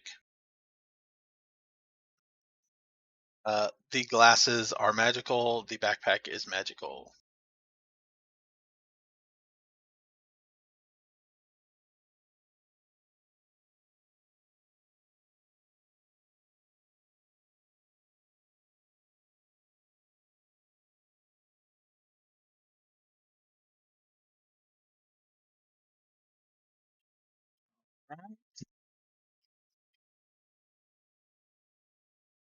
It's a trek. Nothing bothers you. There doesn't seem to be anything else down here that you come across.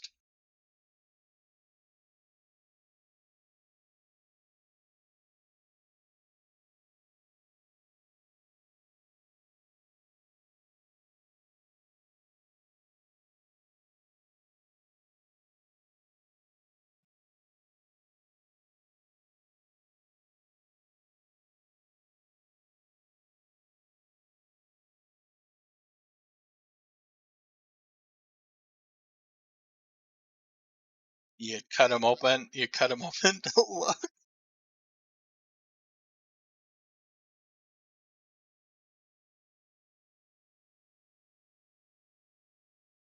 He does not seem to have any mind flayer sized holes in his head.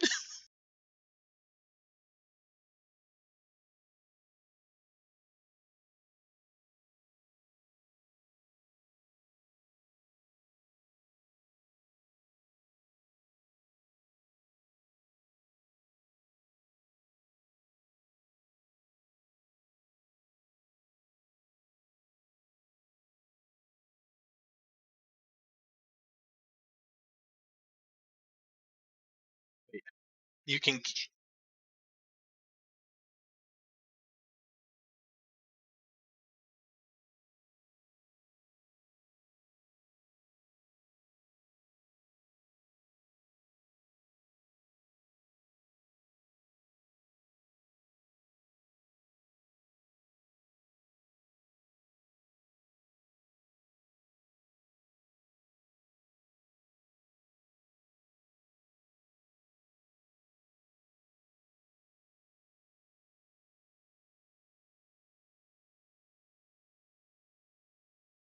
as far as anybody is aware, nobody has ever found a way to detect somebody that is possessed by an intellect devourer until the moment of death.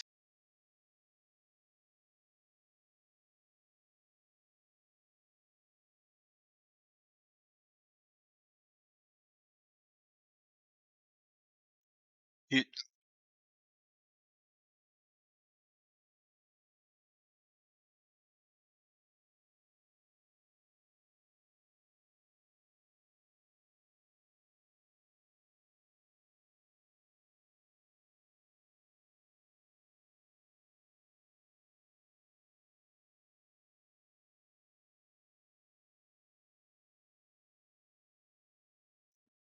that's kind of suspicious, though. That would probably cancel the policy.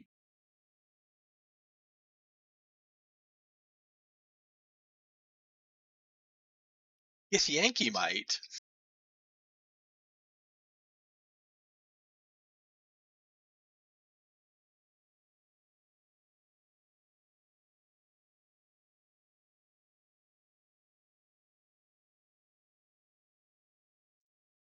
But you get back to town. The Dwargar are very appreciative. You notice almost immediately that some of the weirdness is going back to the normal weirdness from when you left, not the amplified weirdness from your new arrival.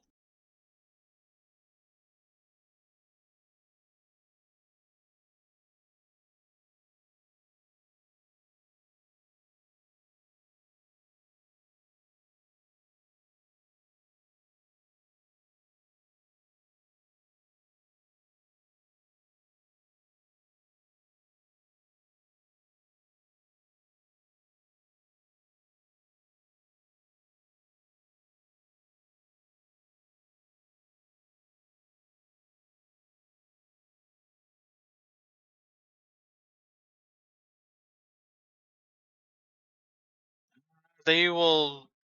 We need to do some checking on. The hell was his name again?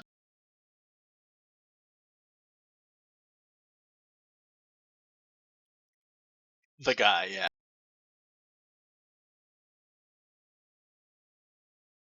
Yes, he will be the one to approve it. We will inform him of what happened. It'll be a few days.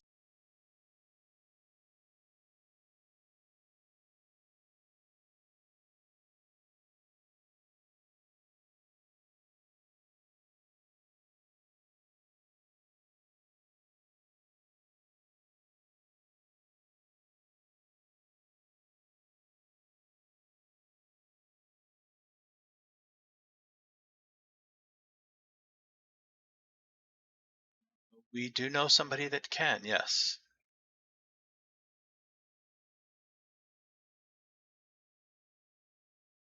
I gave you a total, right? How many days it would be?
No. Speaking gibberish ended, but yeah, the notes are gibberish. For the shield, yeah. For the shield, they can work on it. We'll go with 5 days. It'll cost 3,000 gold pieces.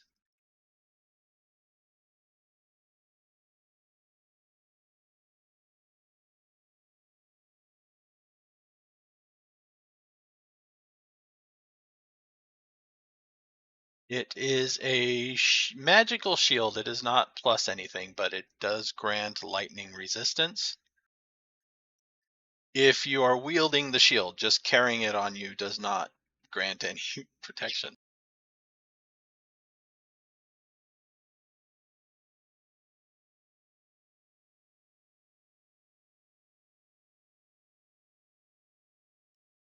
The pearls are 100 gold piece each. Pearls.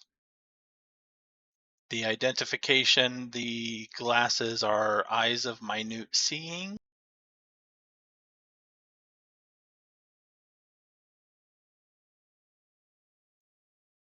Glasses of being glasses.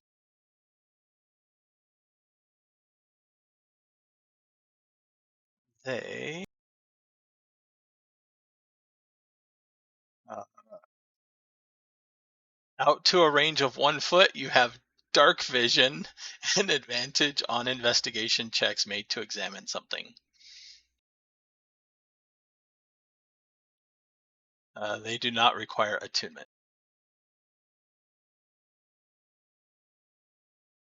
And the backpack is a Heward's Handy Haversack.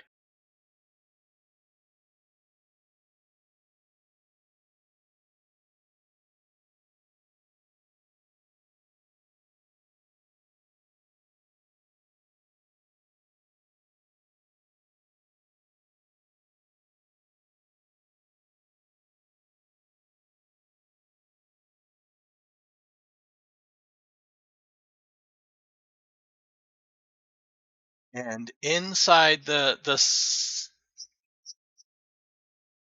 maybe inside the side pouches of the Heward's Handy Haversack are a total of 400 pounds of non-Euclidean geometrical spell components that you probably want to get rid of real quick.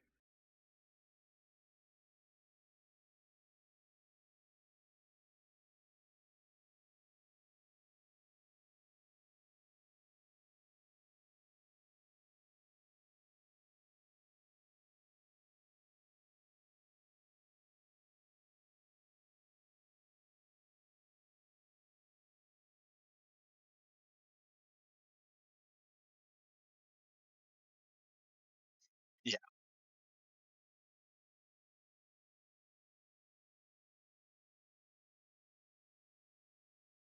Weapons grade nonsensium.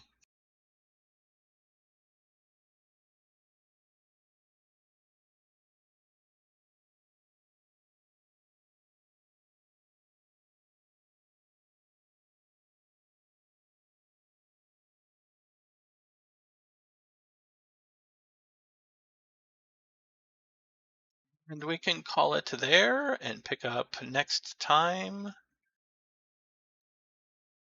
with the task and the weapons order successful and complete and ready to head back.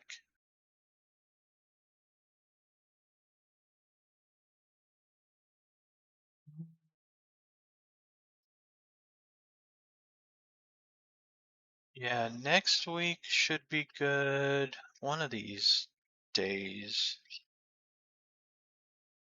Next week should be good, and then we'll talk about the others in a moment. Thanks everybody for hanging out.